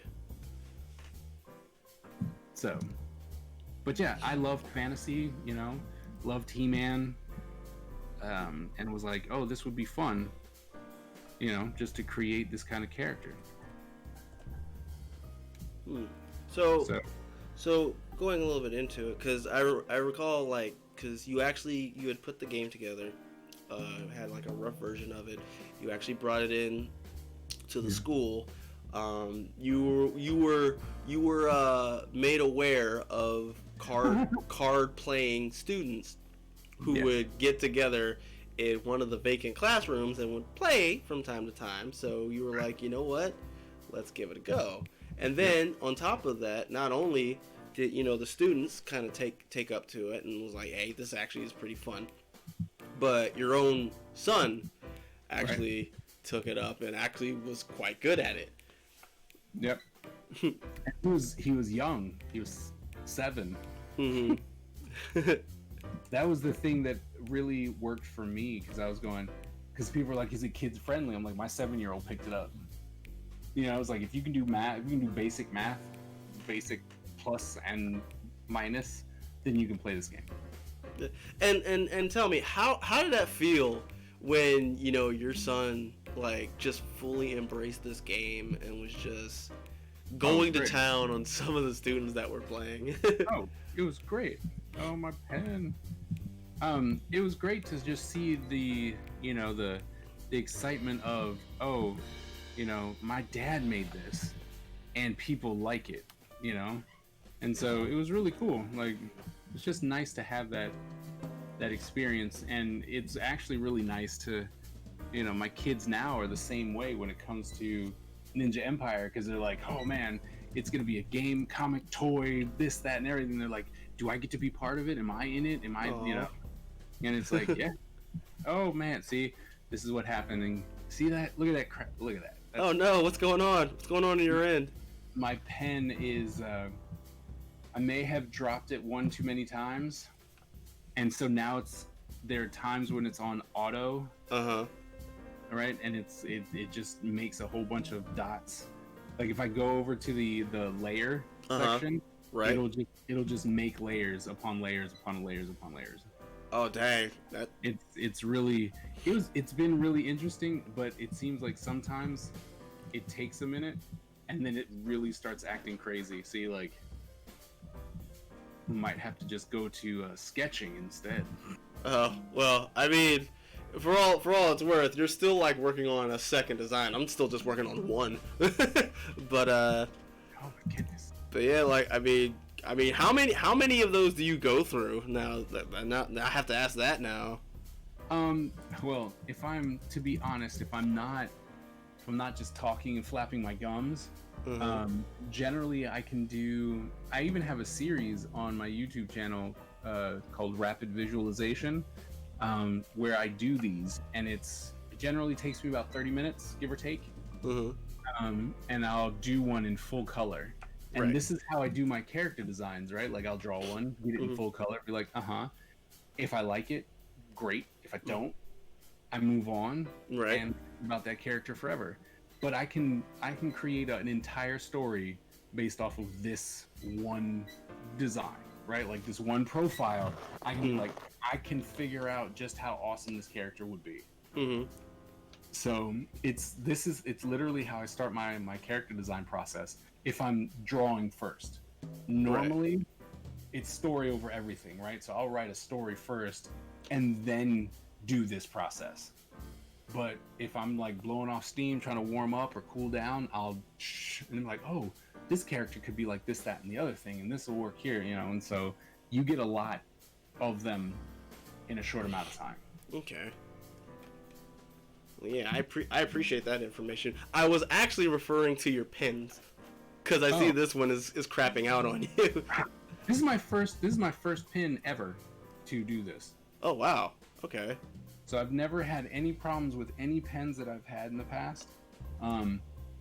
But this one started acting funky a while ago, and I'm just like, that's weird. And I didn't put two and two together, and then I dropped it. Like it was on a bill, and I picked up the bill, and it rolled off and fell on the floor, and I'm like, ooh, that can't be good. And since then, it's been crappy. So I've been like, it's even lost its. You see how it's not flaring out at the end? It's not feathering. Right. So now I'd have to restart Photoshop because it doesn't actually recognize the pen as a pressure sensitive pen. So it feathering at the end, is that a pen setting that you have it set on for it to do that? Yeah, No, okay. it shouldn't be. If you come in, like, hold on. Because I have mine on G pen right now, so it just kind of starts and stops at the same rate. So if you go, maybe it just turned off my shape dynamics. But when you, I'm not in Clip Studio, so can't really help you with that one. But generally in Photoshop, you go to shape dynamics, right? And it'll have something that says it'll say the pressure sensitive, and that's what you need, right? As long as it says pressure sensitive, you can actually make those nice feathering lines. But as you can see, it doesn't even recognize, like, oh yeah, you wanted what? No, because see, I can come down here and put it on pressure sensitive, okay. But it doesn't change anything because it doesn't recognize that the pen is pressure sensitive at this point. Like, it gave that up. Right. Huh. So, well, I guess this is probably as good a time as any to try to experiment a little bit and see what happens. yeah. Let me mess around with a few things and see what comes of it. Although I'm thinking that mine is having a day right now. Oh, okay. You see it? All I had to do, well, on Clip Studio, when you have it on the pen tool, it gives you a list of options starting from G pen, and it kind of goes down to like textured pen, and all I did was shift it to real G pen, and now I have the pressure sensitive lines on it now. No, okay. So yeah, okay, so we experimented. Yay, we're learning stuff. Gonna close off Photoshop and then reopen. And we get a good look at some of the stuff that he has done over the years, and we also get to see his Photoshop stuff and stuff. All right. Well, now that we actually have that set, let's see what we can do with it. Because I do believe that'll probably, yeah. Because I do that, and then I just kind of taper it off, sort of, kind of. Interesting. Hold on. Well, me. I'll just go with G-Cut for now. Cause like the funny thing is, a lot of stuff that I've seen people do with their works, if I don't like look up how they do it, or if I do look it up and it's on an entirely different program, what I try to do is, all right, so since that's a lot of digging to figure out how to do it the exact way they did it, let me see if I can find a way where I can do it and it still works. Right. So like, for example, a lot of times if I'm doing like a highlight or whatever on design, but I know I want the highlight to have a sharp edge to it, like a sharp tip. Of course, now I could probably just use the real G pen and get that anyway. But what I do is I'll do the general highlight, and then I'll go to the eraser tool, and then I'll just go by like from the end and just kind of edge it over, and just bring it in that way. Like, I've been there, I've done that. Right. So it has varying degrees of success, but like it's a method. And it works. And then I actually recently found out within the last few weeks, actually the last few months, that when I do my shadows, that I feel like it's and you can correct me if I'm wrong, but I feel like it's a little more efficient if I just color the entire character with with an opacity lowered black, and then just erase the parts I don't need. Yeah. And then I get the shadows usually the way that I want them. Right. And I mean, that's a subtractive method, you know. Is that what that's called? Yep. I'm more of a, an additive. I like to see. I'll go in, with a flat color, and then I'll add my shadows. Right. So it's just a method of how you perceive the way that it's going to work the best for you. Okay. I always figured there was probably a term for it, but I'm just like, I don't know. I not know term. I take pen. I put pen on surface. Lines. Okay. Awesome. Let's see here. So. Let's see, because there's actually a whole bunch of things I can ask you, because you are a very, very, very talented individual with very interesting things, and I think one of the biggest selling points about you is just your creativity and your approach on said creativity. So my next question is going to revolve around Ninjagus. Okay. So we got Ninjagus. You've been doing it for, I believe, 3 years? Yep. This will be number 4. This will be number 4? Okay. Yep. So how did we come about... Okay, so for just a little bit of context for those that are watching, Ninjagus is a monthly art challenge that FollowtheKaiser posts on social media. Basically takes whatever theme that he comes up with, and for each day of August... you do a ninja variant of whatever the theme is.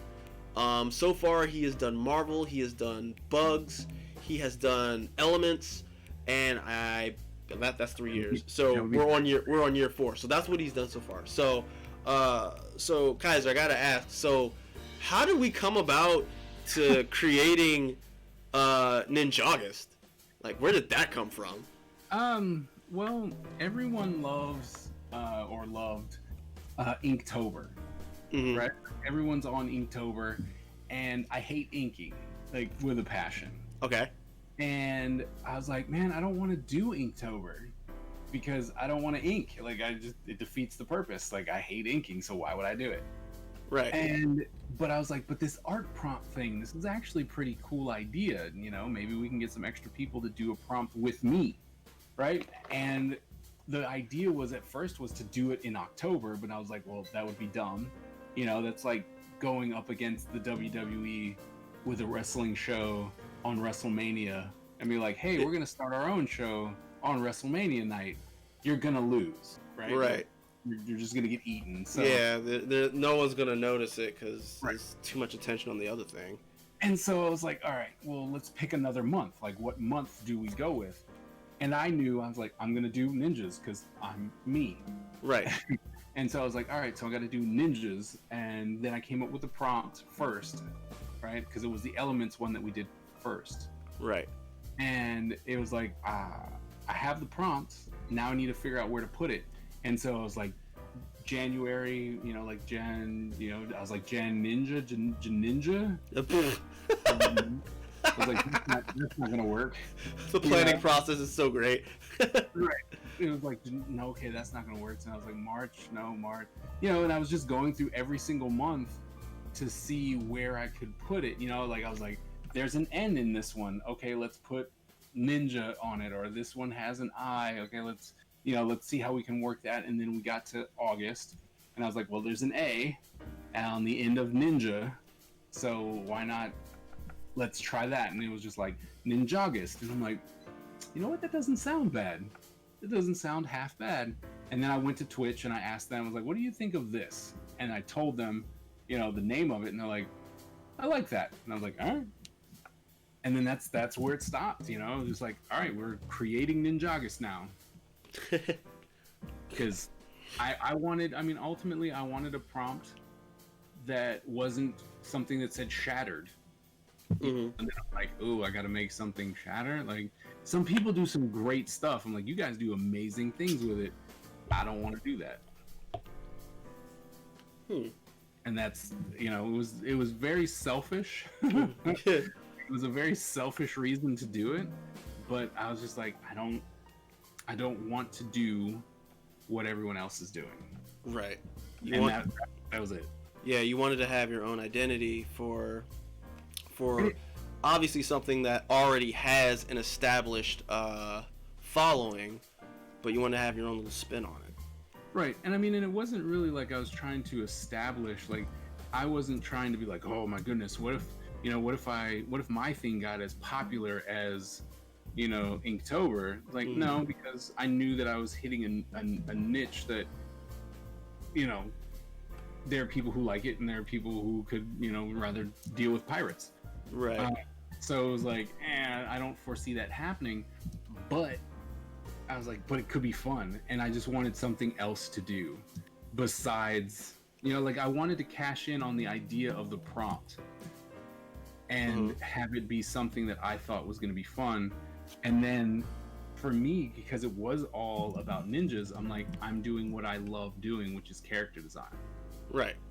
And so no matter what, I was like, okay, well, yeah, when we did X-Men, it was like, oh, well, I did Wolverine, and it was like, well, what does Wolverine look like in your world of ninjas? Or what is Professor X? Like, oh, well, we made him into a monk because, why not? Yeah. So it's just, it gave me something different to do because there was no real character design challenge at the time. There are plenty now, right? But they're all weird, and it's just like, design wrestler. I'm like, that's it? That's what you're giving me? Not even design a wrestler. Design wrestler! I was like, all right, I guess. So it was just, once, like I said, it's selfish, pretty much. I do a lot of things for me, right? Because I'm like, well, I want this. Maybe someone else will want it too. Which is a strategy that I tell a lot of students, is to go, well, you make something for you, and then I guarantee you there are people out there who like the same thing you do. Then you have to promote it, and that's it. That makes sense. Because who knows, you might end up creating something that a lot of people not only really wanted, but maybe in some ways really needed. Yep. And, that's a way Like even if your focus isn't marketing, like that is a way to market something. Like Right. I mean, that's how I created the 30-day pitch Bible, and my project manager planner. Right. It was out of necessity for myself. Mm-hmm. And then I was like, hey, I made this, and people were like, holy crap, I need that. Right? They're like, I need this, and then they started promoting it to other people who are planner people, and they're like, I don't even remember where I got this from, but this book. Right. You're just like, really? Mine? And they're like, oh my goodness. And then of course they don't know you. Like nobody really knows me because I'm not the one out there promoting myself. Right. You know, I'm just like, yes, I made it. Can we move on? Let's make something else together. So, in a way, I've always been preaching about being convention famous, which is the one thing that I really like. When I was working the convention scene before the world broke, yep, that was my big thing. I was like, I want to be convention famous. So when I go to the convention, people are like, "Oh crap, that's Tillman," you know, right. And then when I leave the convention scene, nobody knows who the hell I am. You know, and so I can go to the store with my kids or to Chuck E. Cheese and not have to worry about anybody. Right? You don't have to worry about anybody just swarming you. And I was like, this is what I want. And for the longest time, I kept striving for it, and I didn't even know that I already had it. Right? Because people would come up to me, they're like, oh my goodness, you know, this, that, and the other thing. And I'm like, oh, well, hey, you know, and it took my kids telling me, they're like, you know, it's horrible walking the show floor with you. And we can't ever do anything because we take 5 steps and then you're talking to someone else. Right. You know, it's like, it's horrible. And I was like, oh. Yeah, from like a family outing standpoint, yeah, I can see that could be annoying. Right. And I was like, oh, well, cool, I actually made it. You know, I made what I was out for, so yeah. Don't know where I was going with that anymore. No, I mean, that's awesome though. Like, I never thought about the idea of being famous in the realm of conventions. Oh. Like, that's definitely a thing where, like, there's always going to be like those regulars. Yep. That, you know, people will migrate or flock to, and yeah, like, and it's like. And as you said, like, if you're the kind of person where you don't want people to be swarming around you all the time, that is one way to do it, because it's like, yeah, they don't see you every day of the year, but they do see you once a year. And when they do see you, they're happy to see you, and they always want to acknowledge you. And that always means that whenever you put something out, like, they're going to notice it. And then, of course, you know, you've got social media.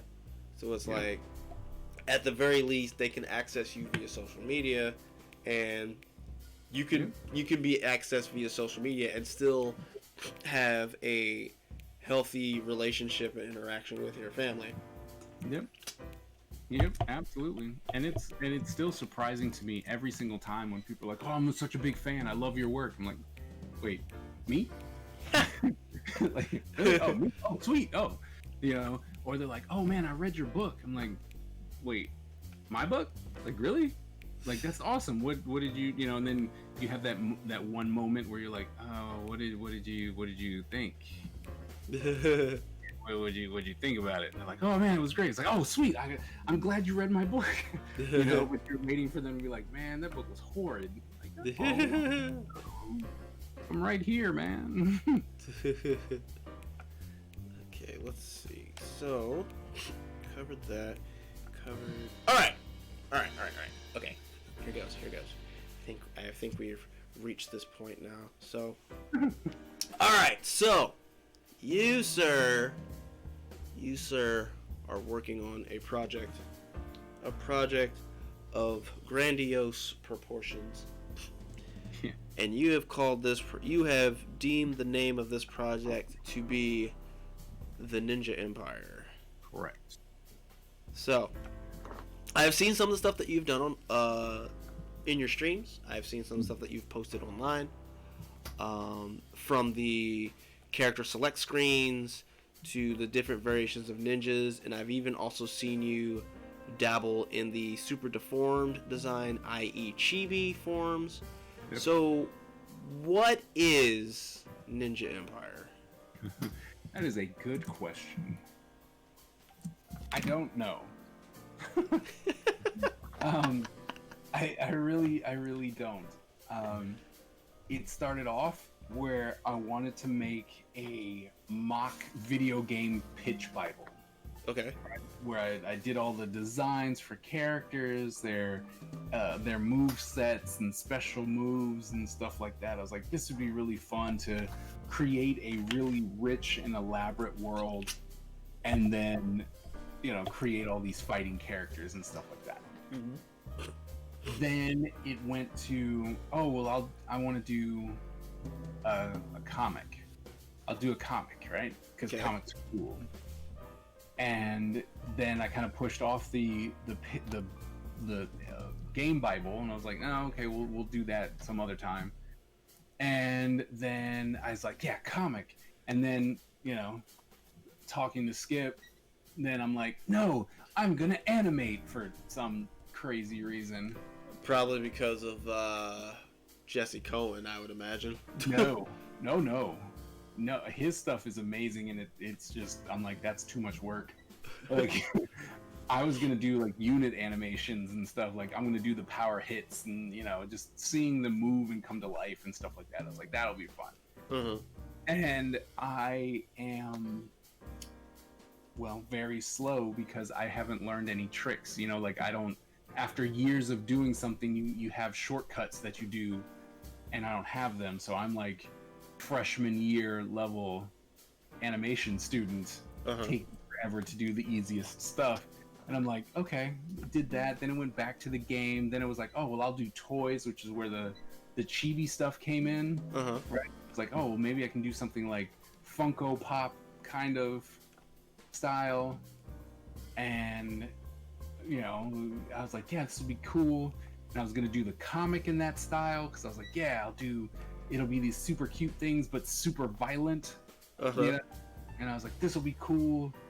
And then I had so many people come out of nowhere, and they were like, you know, I like your chibi style, it's cool and all, but I really miss your style. Like, I think it really fit for what you were trying to do. And so now I'm back to doing more of a Western style comic of Ninja Empire. And, you know, the game is something. Young Chef Nia, what's up? How you doing?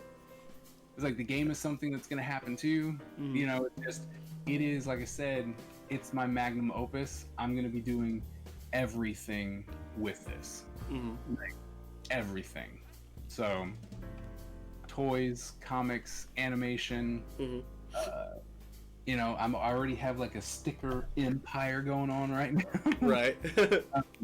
So it's like, this is it. Like, this is my personal project. This, in like, until I stop moving my fingers, I'm gonna keep doing stuff for Ninja Empire. Okay. So you said it's basically just everything across the board, from comics, gaming, accessories, and toys.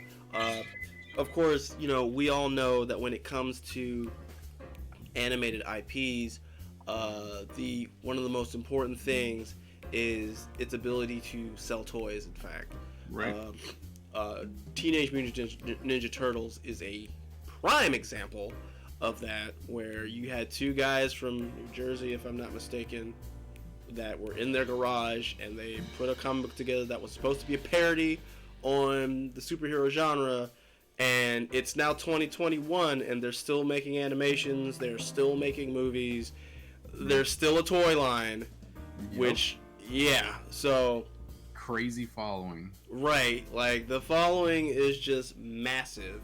And so my question in regards to Ninja Empire is, since you say it covers all these things across the board, which of those mediums would be probably the most effective springboard to like get it off the ground? Would you say? Comics, for sure. Mostly because there's still something very novel about getting a comic in your hand. Right. It's one thing to have an animation. Like I love animation. I love that you can be like, it's like look at this stuff. It's all come to life. Like I would love to see my characters come to life. Actually moving. But what I've realized is if I read a comic and I put it over here on my table, tomorrow I can pick that up easily and be like, that was really good. Right? Start flipping through it again. If I saw something on YouTube the next morning, when I sit down in my chair, it's not in front of me. Right? Like I have to then go search it where, like I said, I put it over here, I sit down and it's right there. Right? So I think comics is going to be the springboard. And I just finished The City. Like there was something that I needed to do, which was design the Shogun's castle.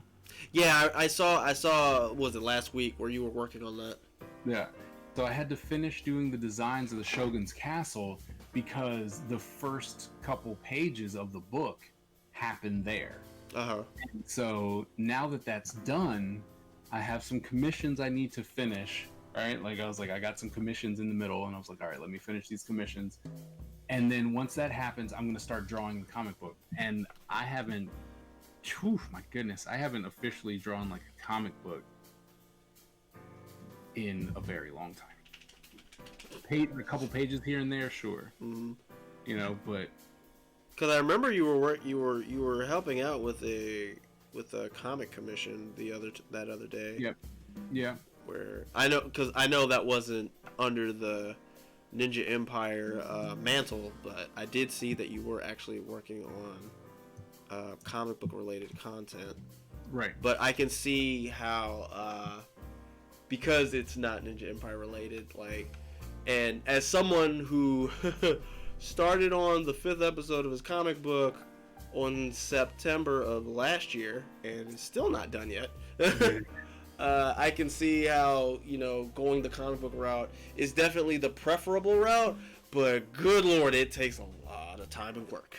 It does, but what I've realized is what I'm going to start doing is I'm not going to try and kill myself on getting like a super finished product. Meaning, while I'm here going, look, I'll pencil it and I can ink it and I can color it and all that stuff. That's all well and good. I'm not going to. Okay.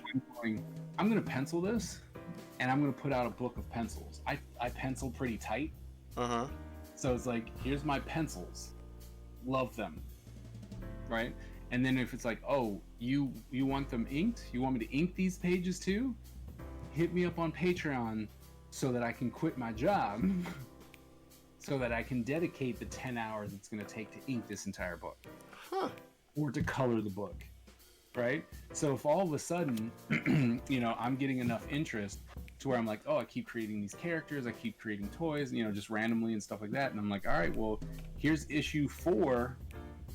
And then all of a sudden they're like, okay, we've all band together, right? We got all these other people. And now you're making X amount of money. It's like, well, now I can just focus on doing this. Then I'll go back and I'll ink it, or I'll go back and color it. Right. But until then, I'm just gonna pencil it, and then the things that I want to do, like stuff like this, I'll put in ink and color it up so that people can see it. So I'll do like the cover. Like, oh, are you gonna do the whole book that way? Like, no, I don't have time to. But if you go to Patreon, right? And it was like, hey, that actually makes a lot of sense. Never thought about it like that. It was like, pay me, and I'll gladly do it. So that's the plan, and then also to utilize these social media platforms that are out there, because I'm going to do a comic.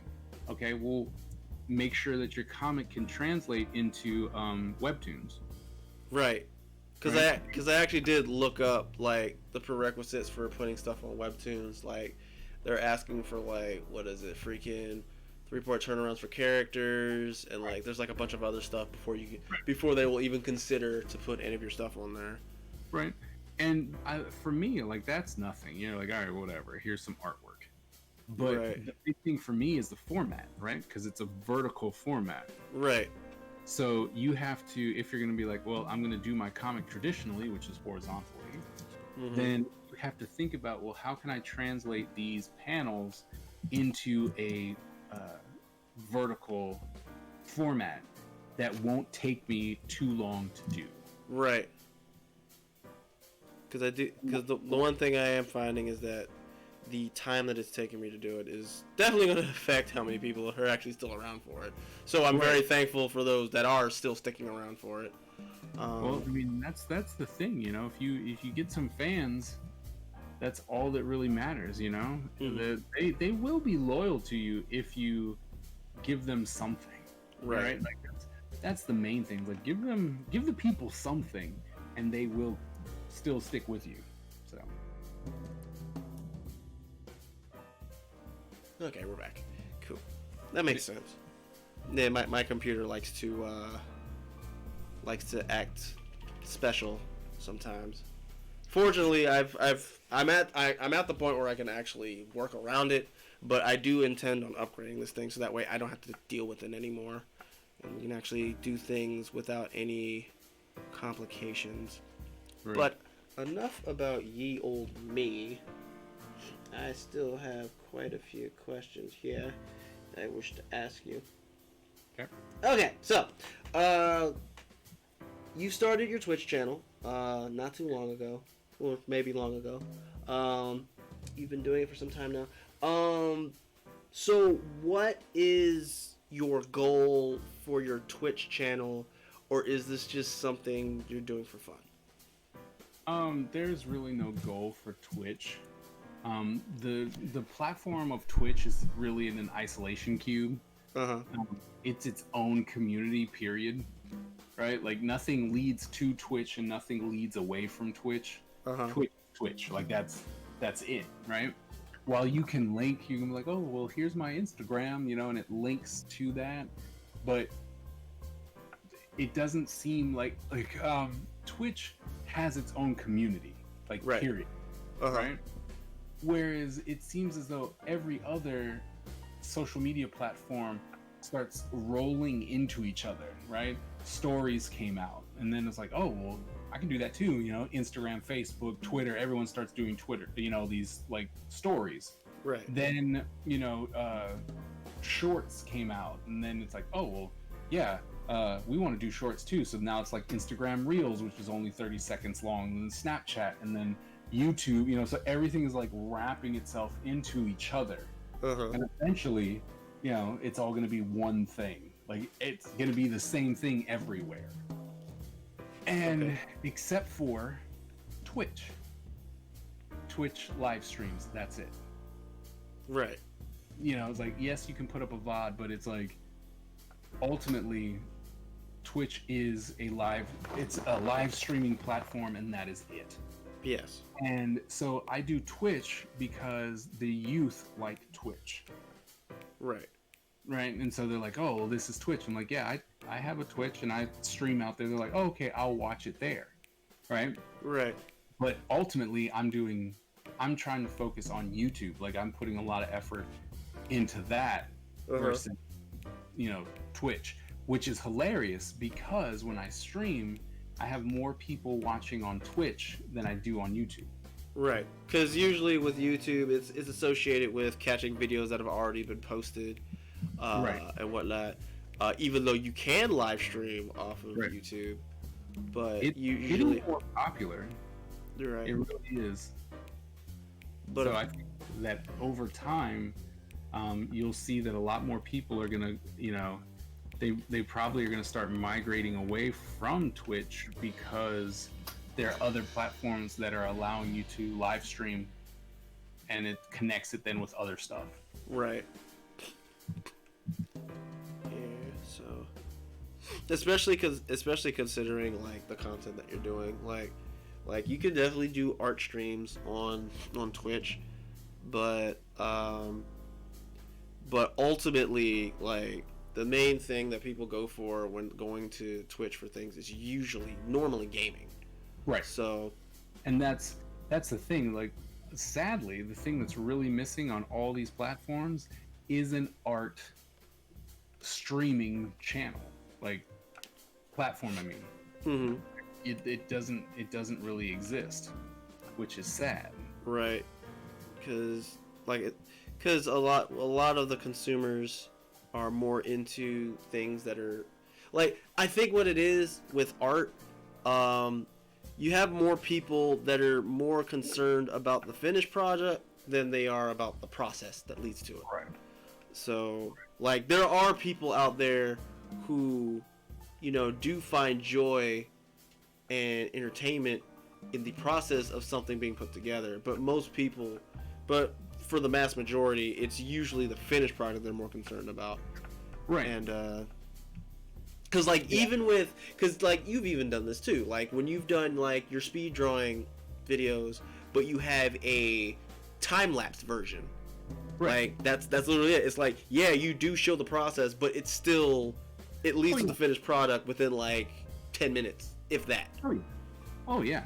Because people, they don't, like you said, they don't really care. Like, what's surprising is, like, on my art channel that I'm doing now, I have the 10-minute art challenge, right? Uh-huh.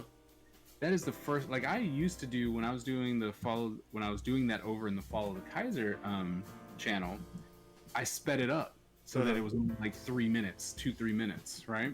Mm-hmm. But now I'm going, no, I actually want you guys to participate with me. Mm-hmm.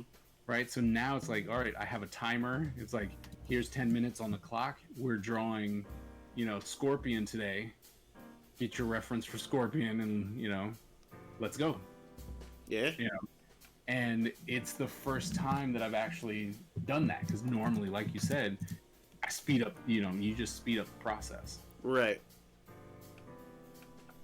Because people ain't got time for that. Right. A lot of times it really does come down to, like, time, and also when it comes to, like, the masses, the consumer, they usually have a very, very, very small attention span. Right. So it's like, you gotta it goes back to the manga book about how mangakas approach being mangakas from industries. Like, you gotta be able to pull their attention, like, immediately, or you're just gonna lose them immediately. Right. So, and that's sad, because it does hurt on storytelling wise, right, stuff like that. But it's true. Like, you got to catch them quick. Like, as I've been doing this other social experiment.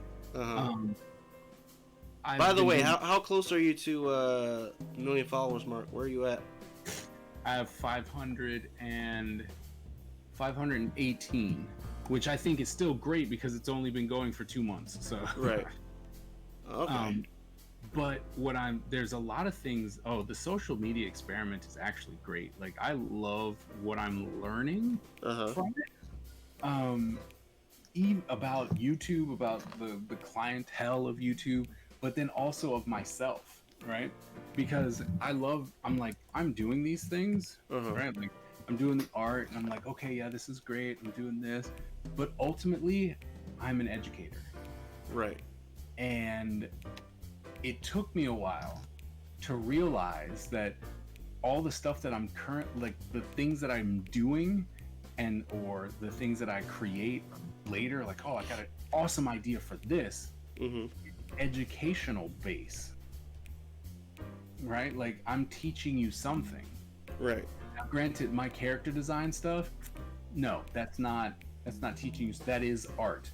But all the big ideas that I have, I'm like, oh, I want to do this or I want to do that.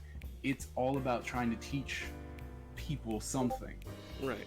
And so I'm like, oh, well, maybe I need to go back to my art education channel and then just go, screw it. I'm going to do that big time. So what happened, if you saw last week's update, I was like, looks like I'm gonna have 2 channels that I'm gonna be pushing. So I'm pulling double time Right. on a lot of things to just be like, well, let's see what happens.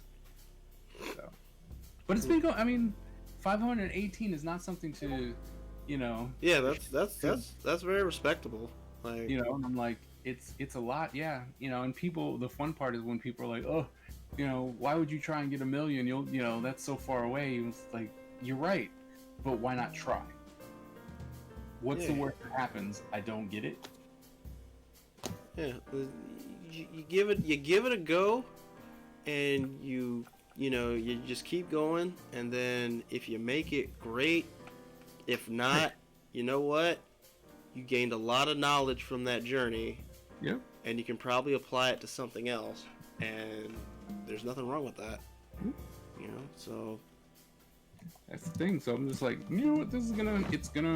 It is going to be what it's going to be in the end. And I'm gonna love the process of getting to wherever it is that I get to. And I will definitely hope that you actually get to that, like the 1 million mark, because It'd be great. But I mean, like I said, the realization that I'm having is, oh wait, all these cool, because I had plans. Mm-hmm. I was like, oh, I'm gonna do this for this art channel. Like, this is what's gonna work. I'm gonna do this. I'm gonna do this. And then after, you know, doing the first couple interviews or really setting up the time to look at it and be like, all right, this is what's gonna happen here. It's educational, right? And the whole point of that art channel was to go, no, I want to see if you can do this with just art or art related stuff. Like, I challenged a friend of mine to an art competition, you know, but not, I've decided to paint with pudding. Paint with Because, you know, they do, a lot of people who are, you know, successful and have a lot of subscribers, they're like, I decided to do a painting with pure condiments. And you're like, oh my goodness. Right. They go for something really, really off the cuff. Right. And you're just like, okay, that's a cool challenge that you do, you know, with your friends. Like, let's do this. But that's not, it's just not what I want to do. Right. And I think that's fair, you know? Same thing, like, I don't want to customize 400 iPads to get ratings. Right. Right? Because I don't have the money for 400 iPads. Right. I'm pretty sure a lot of us do not have the money for so many Apple products in one sitting. Right. And yet there are people who do, right? And that's something that I've also realized is that a lot of people who you see who are at the top have a bunch of money.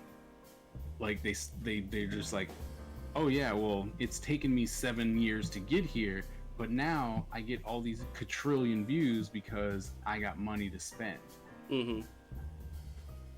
Or those who randomly get there really, really fast, it's because, like, oh, well, I had a ton of money. So. Yeah, usually money is like the biggest thing that kind of drives that sort of thing in as quickly as it does. And it's all good, but, you know, like I said, it's a social experiment that I'm doing for my students, right? I want to be like, look, because even to come in and be like, hey, it's, you know, 518, even if it's stopped right now, there are people who can't get this high in 2-3 years. Right. So let alone like, what you're... Yeah, let alone what when you started, of course. Right. So like I said, I'm cool with it. I'm okay. I'm completely okay with where I am right now. And I'm looking forward to see how far those things can get. Cause it's not the destination, it's the journey. I mean, it's a played out analogy, but it doesn't make it any less true. Right. You won't know unless you try, and unless you try. That's the big thing. It's like, just try it. If it doesn't work, are you really any worse off than you were when you weren't doing it in the first place? No. Right. So let's see here. What else we got on the docket? As we're sitting here, he's He's already almost done with his second one. I'm just now getting line work down for my second one. But then again, that's expected. You are the mentor after all. I am but the lowly student. Let's see. Okay, so we kind of touched on it here and there throughout the course of the conversation, so we'll focus on it a little bit closer. Do you have a rule of thumb for not just content creation, but for just, just art in general? Yeah, KISS. Keep it simple, stupid. Ah, yes. That old saying. Because I think that a lot of people overcomplicate things just in general when they're like, I want to make a toy. All right, make it. Well, it's not that simple. It is that simple.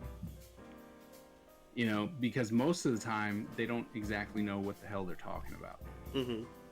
Because they're like, I want to make a toy. It's like, do you want to make a toy, or are you trying to say you want to make a toy line that makes itself into Walmart, Target, and all these places? Because that's different and is going to be extremely hard to do. Mm. But if you're like, I want to make a toy, well, guess what? There are places that can help you with that. It's a one-off. It's going to be expensive, but you'll have it. Right. And so just in everything, just keep it simple. If you keep making it hard, then you're never going to get anything done, because you're like, man, that was too hard. Like, it wasn't worth my efforts. And that's when people's creativity just dies. Yeah. Like, I know for a lot of people, like, they grind and they grind and they grind, and then like just as there's burnout for like doing Twitch or whatever it is, there's also burnout for art as well, and it really sucks when you see it happen. I've had my share of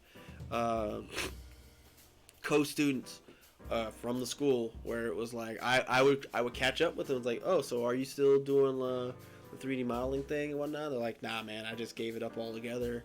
Yeah. And like I hear that, and it's just like I don't know if it's spirit breaking for them, but for me it's almost as bad as hearing that someone's relative just died. Right.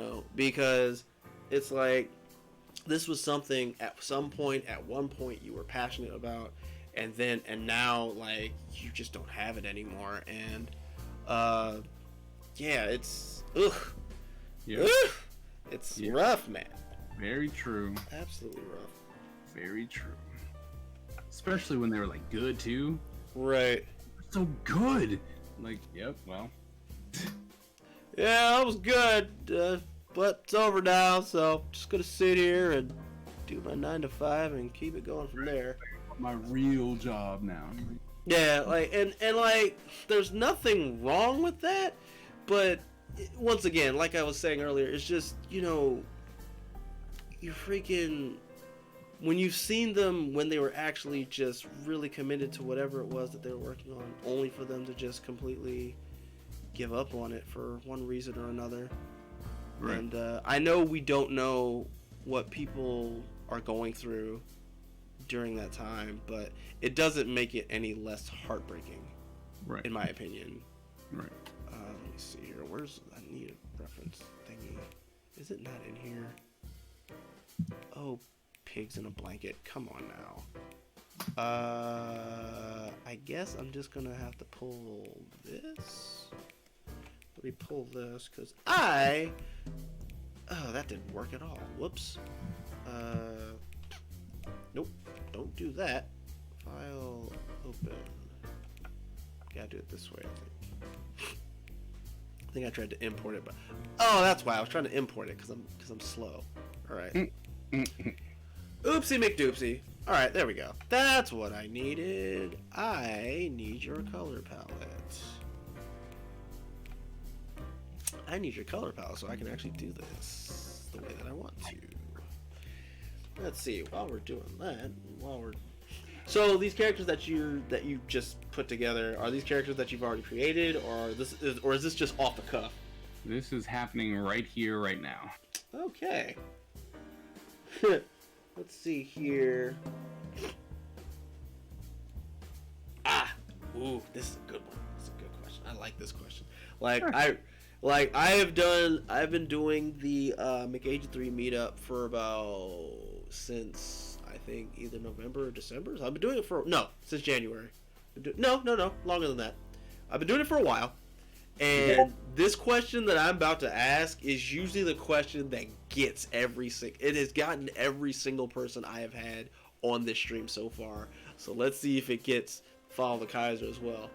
All right, FollowtheKaiser, question for you. Yeah. Where do you feel in your content creation could use some improvement? Oh, that's easy. That's it. That's a good one. That's an easy one. Consistency, honestly. Mm-hmm.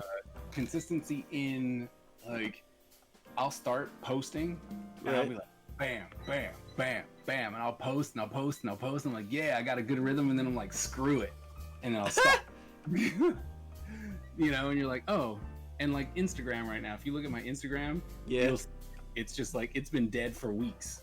Jeez. Why? It's not like I don't have content. I have it. It's sitting on my desk. I just don't post, and it's like, why not?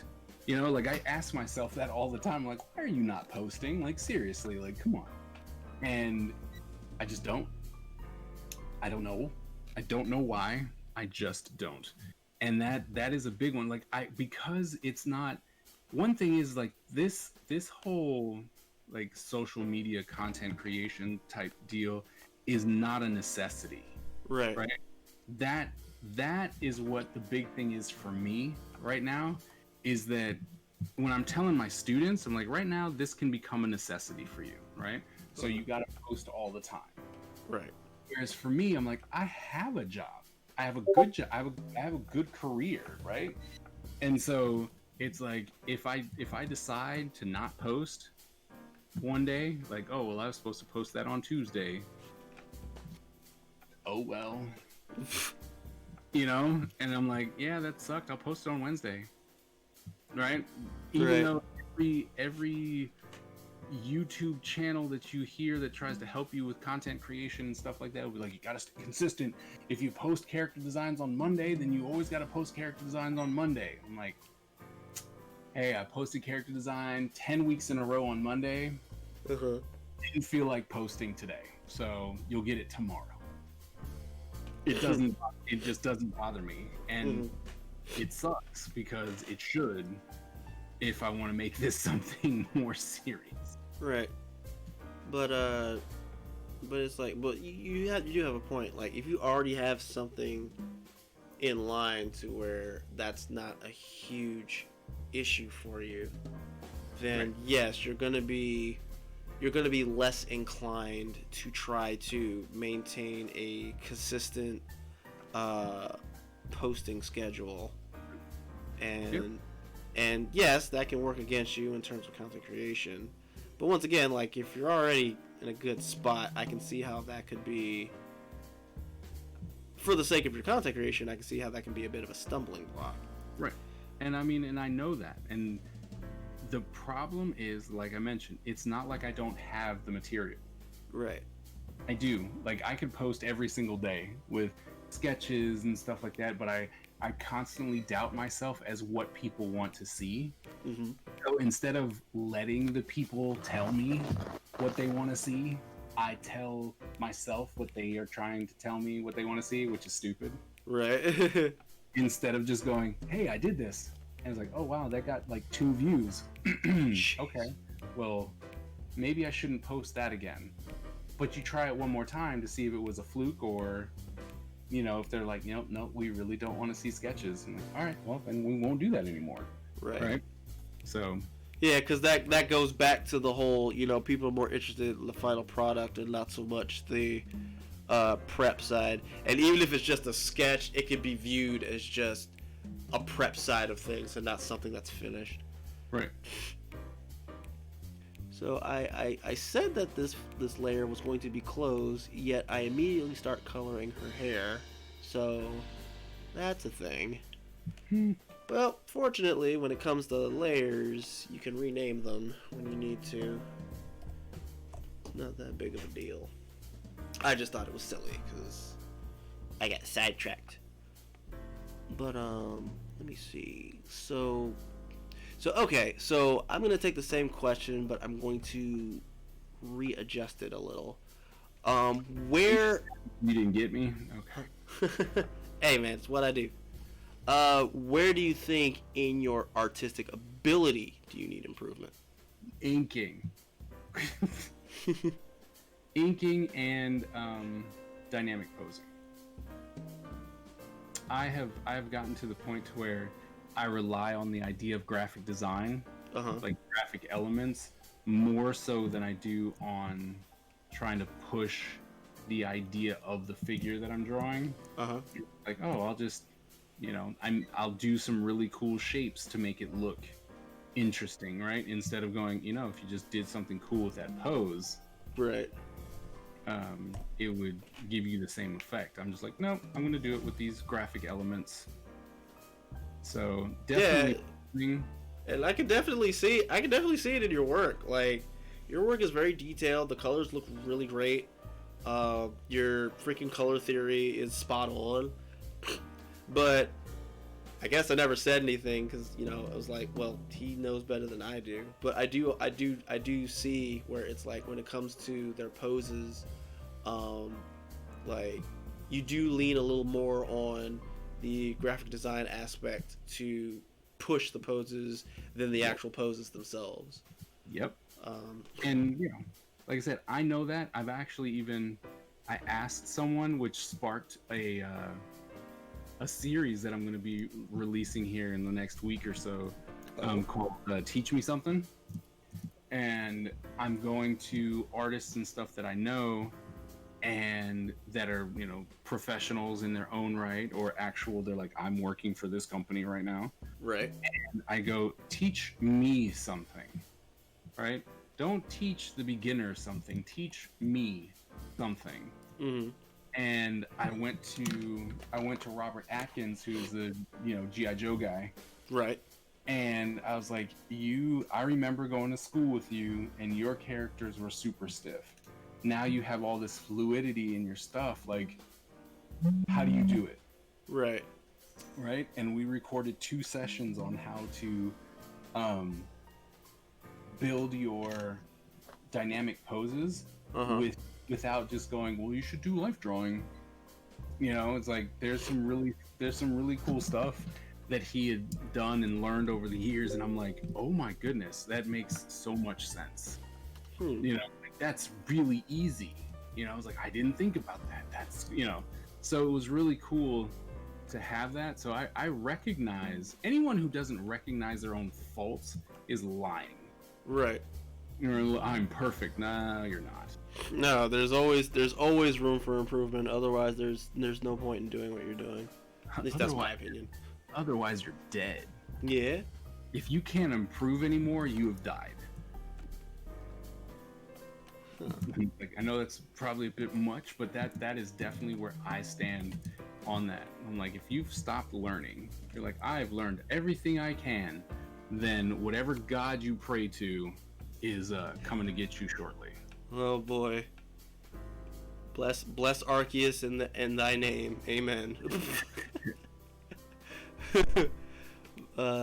Yeah, I can see that could definitely be an issue. So let's elaborate a little bit more on what Senior G.I. Jorge taught you in terms of like pose approach. So what type of insight did he give you? Now, come on now. Why would I tell you and I haven't even put out the video yet? I guess you got me there. It's like, come on now. All right, just keeping you on your toes. Just keeping you on your toes. You wanna find out? You're gonna have to come to the channel and find out, like everybody else. Okay, so well, speaking of your channel, I'm gonna go ahead and let's see. Let's see here. I guess I could just actually go to your channel and get a link for it. That makes sense. Come on, McAgee, don't be so lazy. Don't be so lazy. You know how to do these things. All right. So I'm gonna go ahead and I'm gonna put a link to your channel in the chat, so that way people can find you. Whoops, that's too many O's. Here we go. There's you. Go and click on it. Then we got to share. Let's see. Ooh. Let's see. Oh, the pin I think has decided it's done. Oh, the pen has given up on you. It was like, oh, let me pull all your colors away. Oh boy. I mean, look at that. It's just, that's not even the tool that I'm on. Jeez. Oh, that's awkward. All right, let's see here. So here's a link. This should work. And if it doesn't work, you guys can yell at me about it later. That's definitely not gonna work. Oh, it's not? No. It's youtube.com/FollowtheKaiser. Okay. I mean, I clicked on it. It took me straight to you. But I will put the proper link on there. You said youtube.com. YouTube. It did. I mean, apparently you're right. You are absolutely right. / But I'll put the other one just in case. Just in case it doesn't work for everybody. Follow the Kaiser. Boop. Alright, so we got both of them on there. So this brings me to my next and potentially final question, asterisk. Even though you already mentioned one thing, I'm gonna ask anyway. Do you have any big projects, events, or anything in the pipeline from your brand? No. It's like, no event. Look, the world's broken, man. Well, I mean, you did just get finished telling us about the video that you're going to post when you were talking to Creative G.I. Joe, so that's something. Well, I mean, I have a lot of educational things coming, so I mean, there's that, the Teach Me Something. Then Right. I'm also doing something called the Shinobi Showcase, where I'm actually going to be going around the internet, and once the world opens up, the world, and looking for artists who have a bunch of talent but are getting no attention, no attention whatsoever. And then I conduct an interview with them to help promote themselves, right? Their art, themselves, what they're going to be doing, so that, one thing that I always wanted to be able to do was give back, right? Like that's my big thing, is that I want to give back to the art community. And if I can get my YouTube channel up to something huge, right? Let's just say 100,000, 200,000. You're just like, oh well, it's not gangbusters, but it's up there, right? Right. And I start this Shinobi Showcase when I'm at 500, and I do an interview here. It gets like 30 or 40 things and stuff like that. But then I reach 100,000, and I still go and say, hey, you've been doing YouTube for a year. You only have 140 subscribers. I'm going to do an interview with you and shout you out to my people so that they can come and get you, come hook you up. It's just like if Mr. Beast would have like a weekly shout out to some random person. Right. It would have to be that did like content that would make sense for your subscribers to go over there. Right. So it's like, I do art. So, okay, here's art. This person's doing art. I think it's really cool. You should check it out. Versus, hey, I do art. This person does, I don't know, baking. Yeah. It's like, oh, that's not the same. So while people might come and click, they're going, well, it's not really something that I want to see or do or anything like that. So it's literally me going, I want to be able to use the platform that I've built to give back to the community. Like that's a big one that I've been playing around with some people to like set up interviews. And I can tell you that like some of the things that are happening for like the Teach Me Something, it'll have like Elvin Hernandez, who's gonna be great. Skip said that he would be part of it. But then I have Robert Atkins, and I have John Boy Myers. He was like, yeah, I would love to do something, or Sarah Richard. You know, I've got some people who are, you know, contacts that I've made over the years who are like, oh yeah, I'd love to help, right? And so if I can pull on my little black book of people that I know and give back, right? Like I said, I'm a teacher through and through, and my whole goal is to help you get some type of information that you might not have gotten generally, right? That's the same reason why I did GigaCon, right? I was like, you guys can't get this, so I'm going to try and give it to you. Yeah, and like GigaCon, like, even though I myself never took advantage of that, and I have no one to blame but myself for that, I am well aware that those that did, I feel they benefited very greatly from it.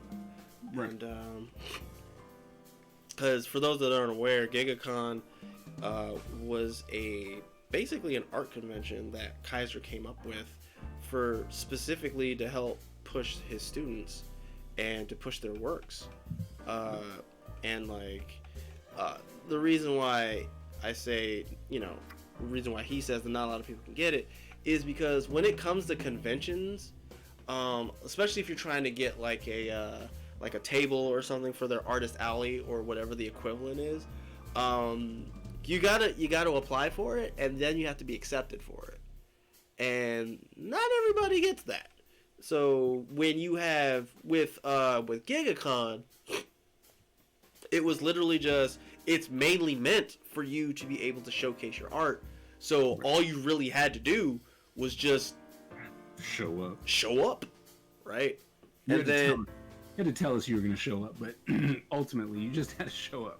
Yeah, and then, you know, Kaiser made sure that there were some notable people there to see you, and at that point, all you had to do was just piece everything else together on your own. At that point, yep, people got hired off of that event.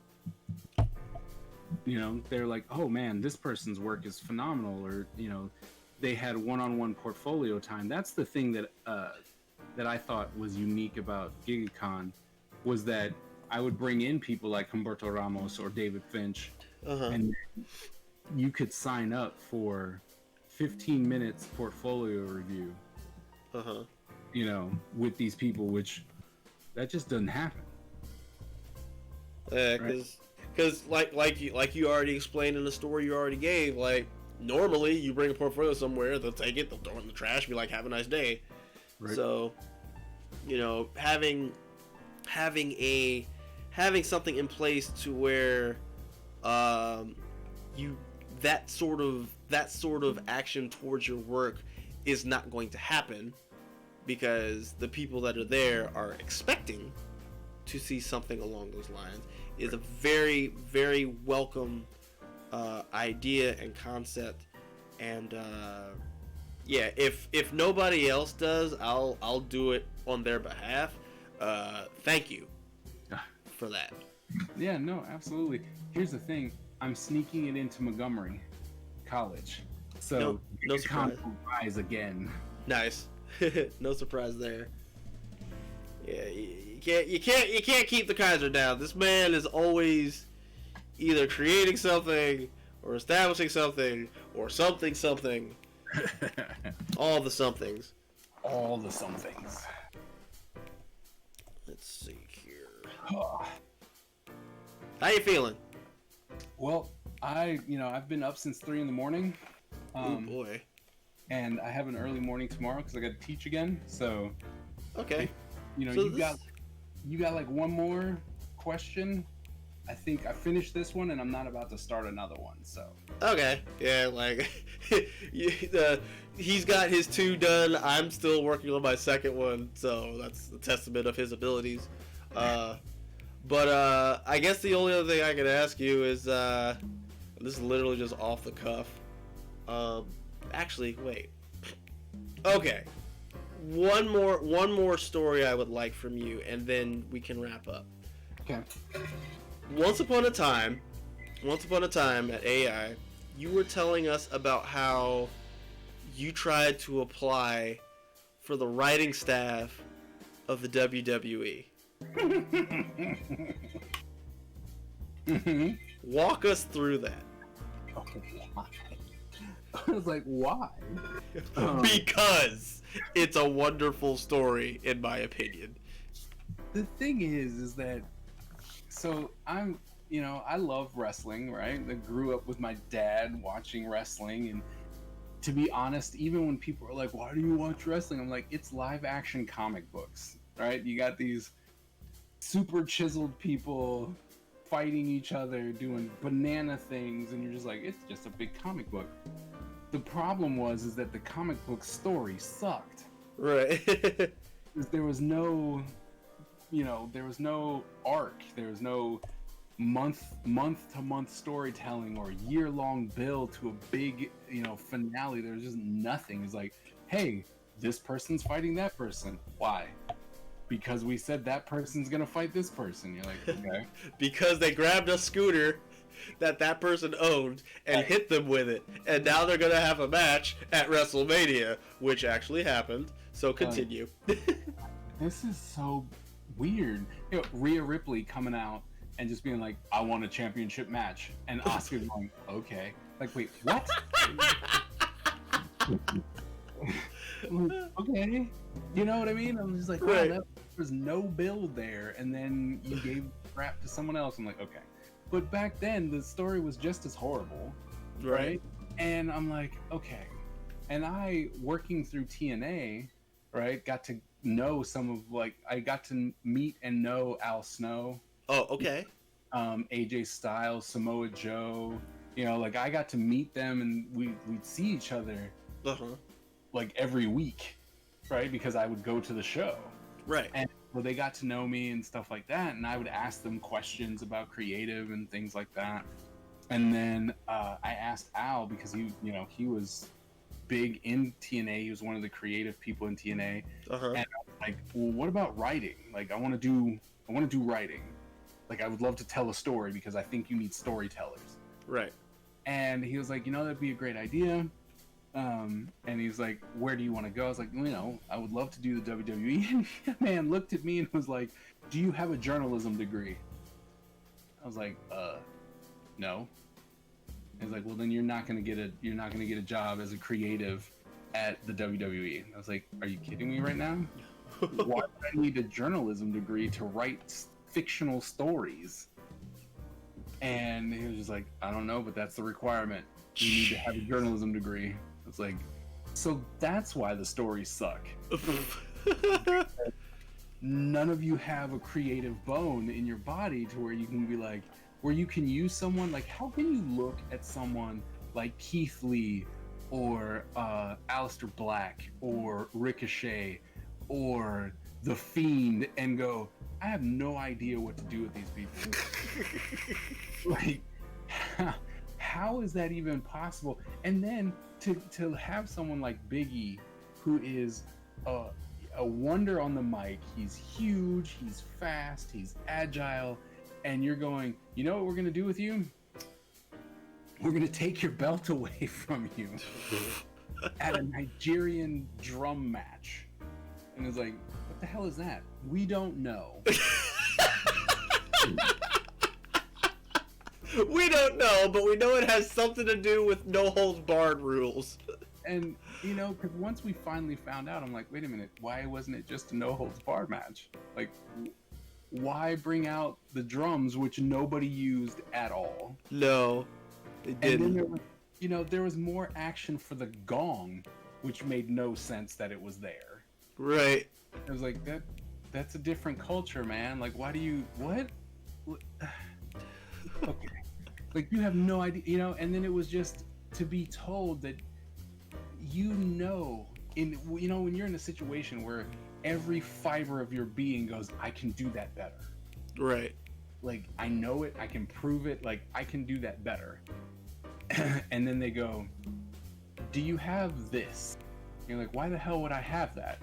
That's like going to a construction job. I'm like, do you know ballet? Why do I need to know ballet? It's like they just don't necessarily make sense together. And it's like, so that's what's going to stop me. And then year after year after year, you're going, you know, if you just did this, this would make sense. Right. And I, on record, with a lot of my, people, Hernandez, Bakia, we've been talking wrestling for years, and I'm like, when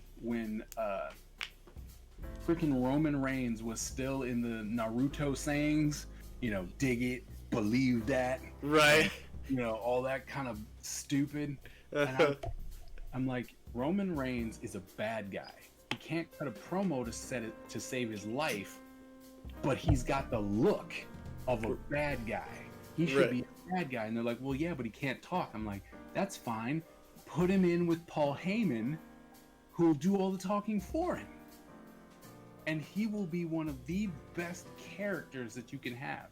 And years went on, and I kept saying it. I'm like, this guy sucks as a babyface. He's horrible. Make him a bad guy. And then he came out one glorious, event, and he was like, I'm gonna kill you. Oh, by the way, I'm coming out with Paul Heyman.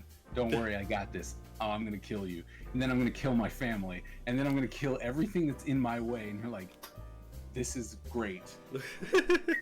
Every single person was like, Roman Reigns is the best thing on SmackDown. The only reason SmackDown has ratings is because Roman Reigns. And I'm going, I don't have a journalism degree, but I suggested this 5 years before it happened. Oh my god! And it hurts, right? Because I'm just like, come on, man, your creative sucks so bad.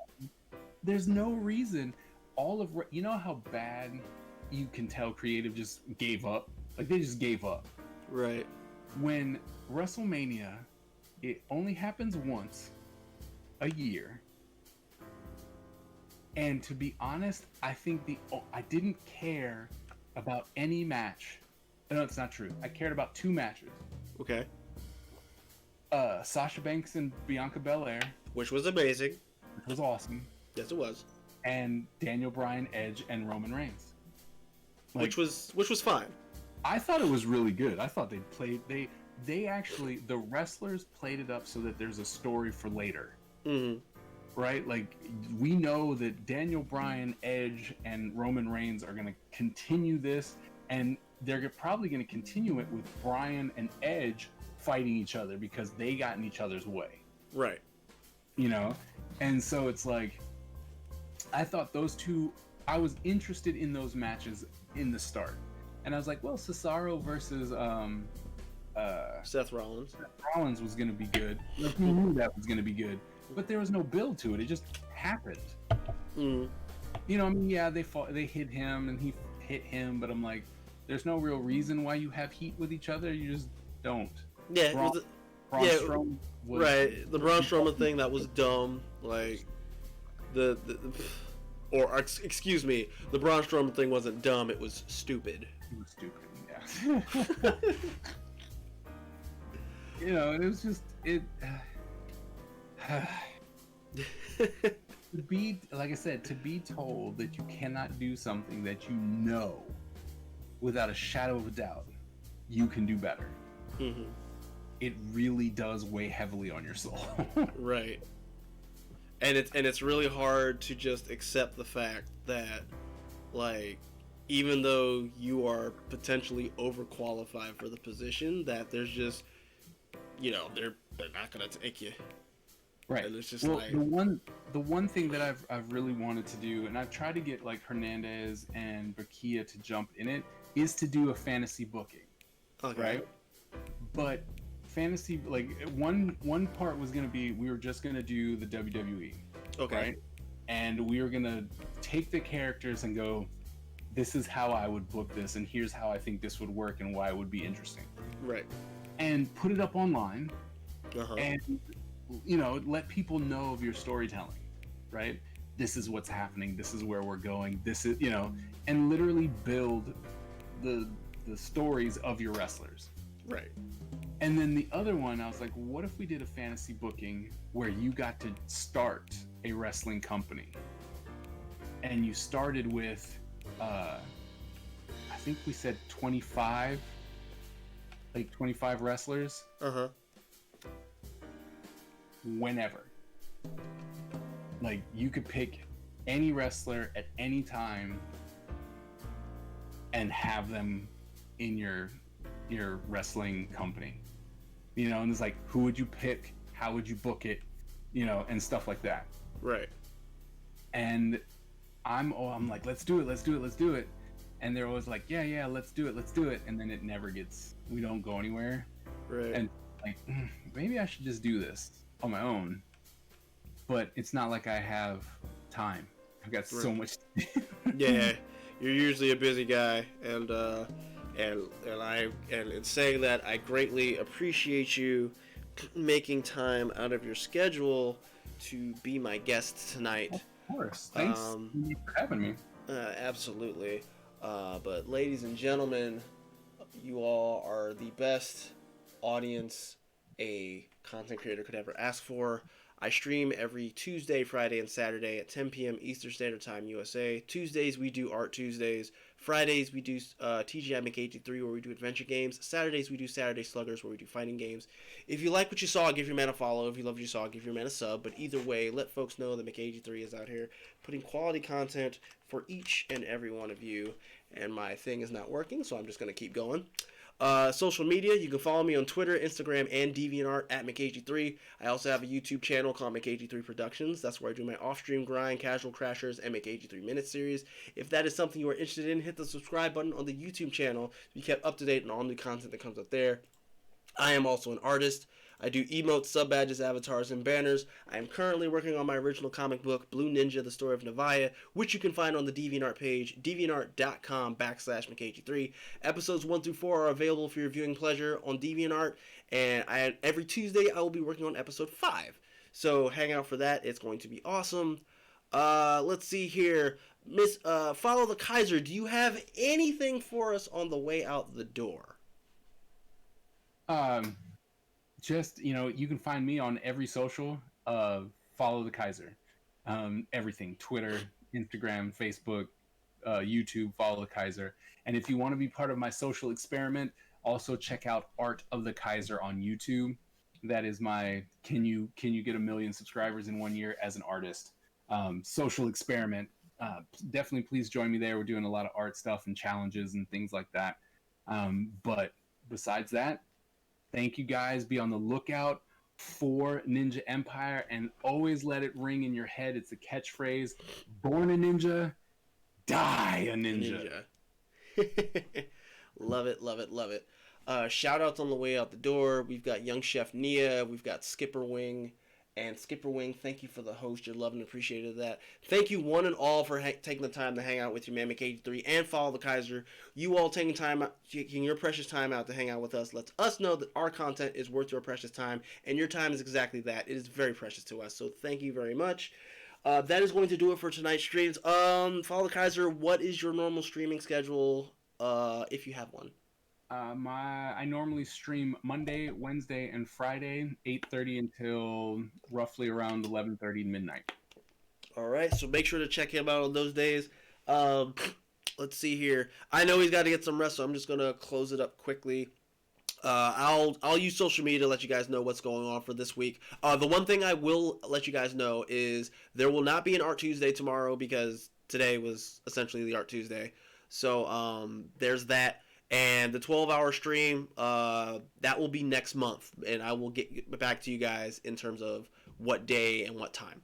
So, all right. So, with that being said, I will see you all on Friday for another edition of TGI McAgee3. If I don't see you on Friday, I will see you on Saturday for another edition of Saturday Sluggers. And if for whatever reason I don't see you on Saturday, I will see you all next week. Well, I guess a week and a day for another edition of Art Tuesday. So you all have a wonderful, wonderful work week. Have a wonderful, wonderful work week because I keep forgetting it's not Tuesday. And in regards to what's going on in the world right now, I will once again leave you all with this. It is always darkest before dawn. So you all have a wonderful, wonderful evening. Bye-nie!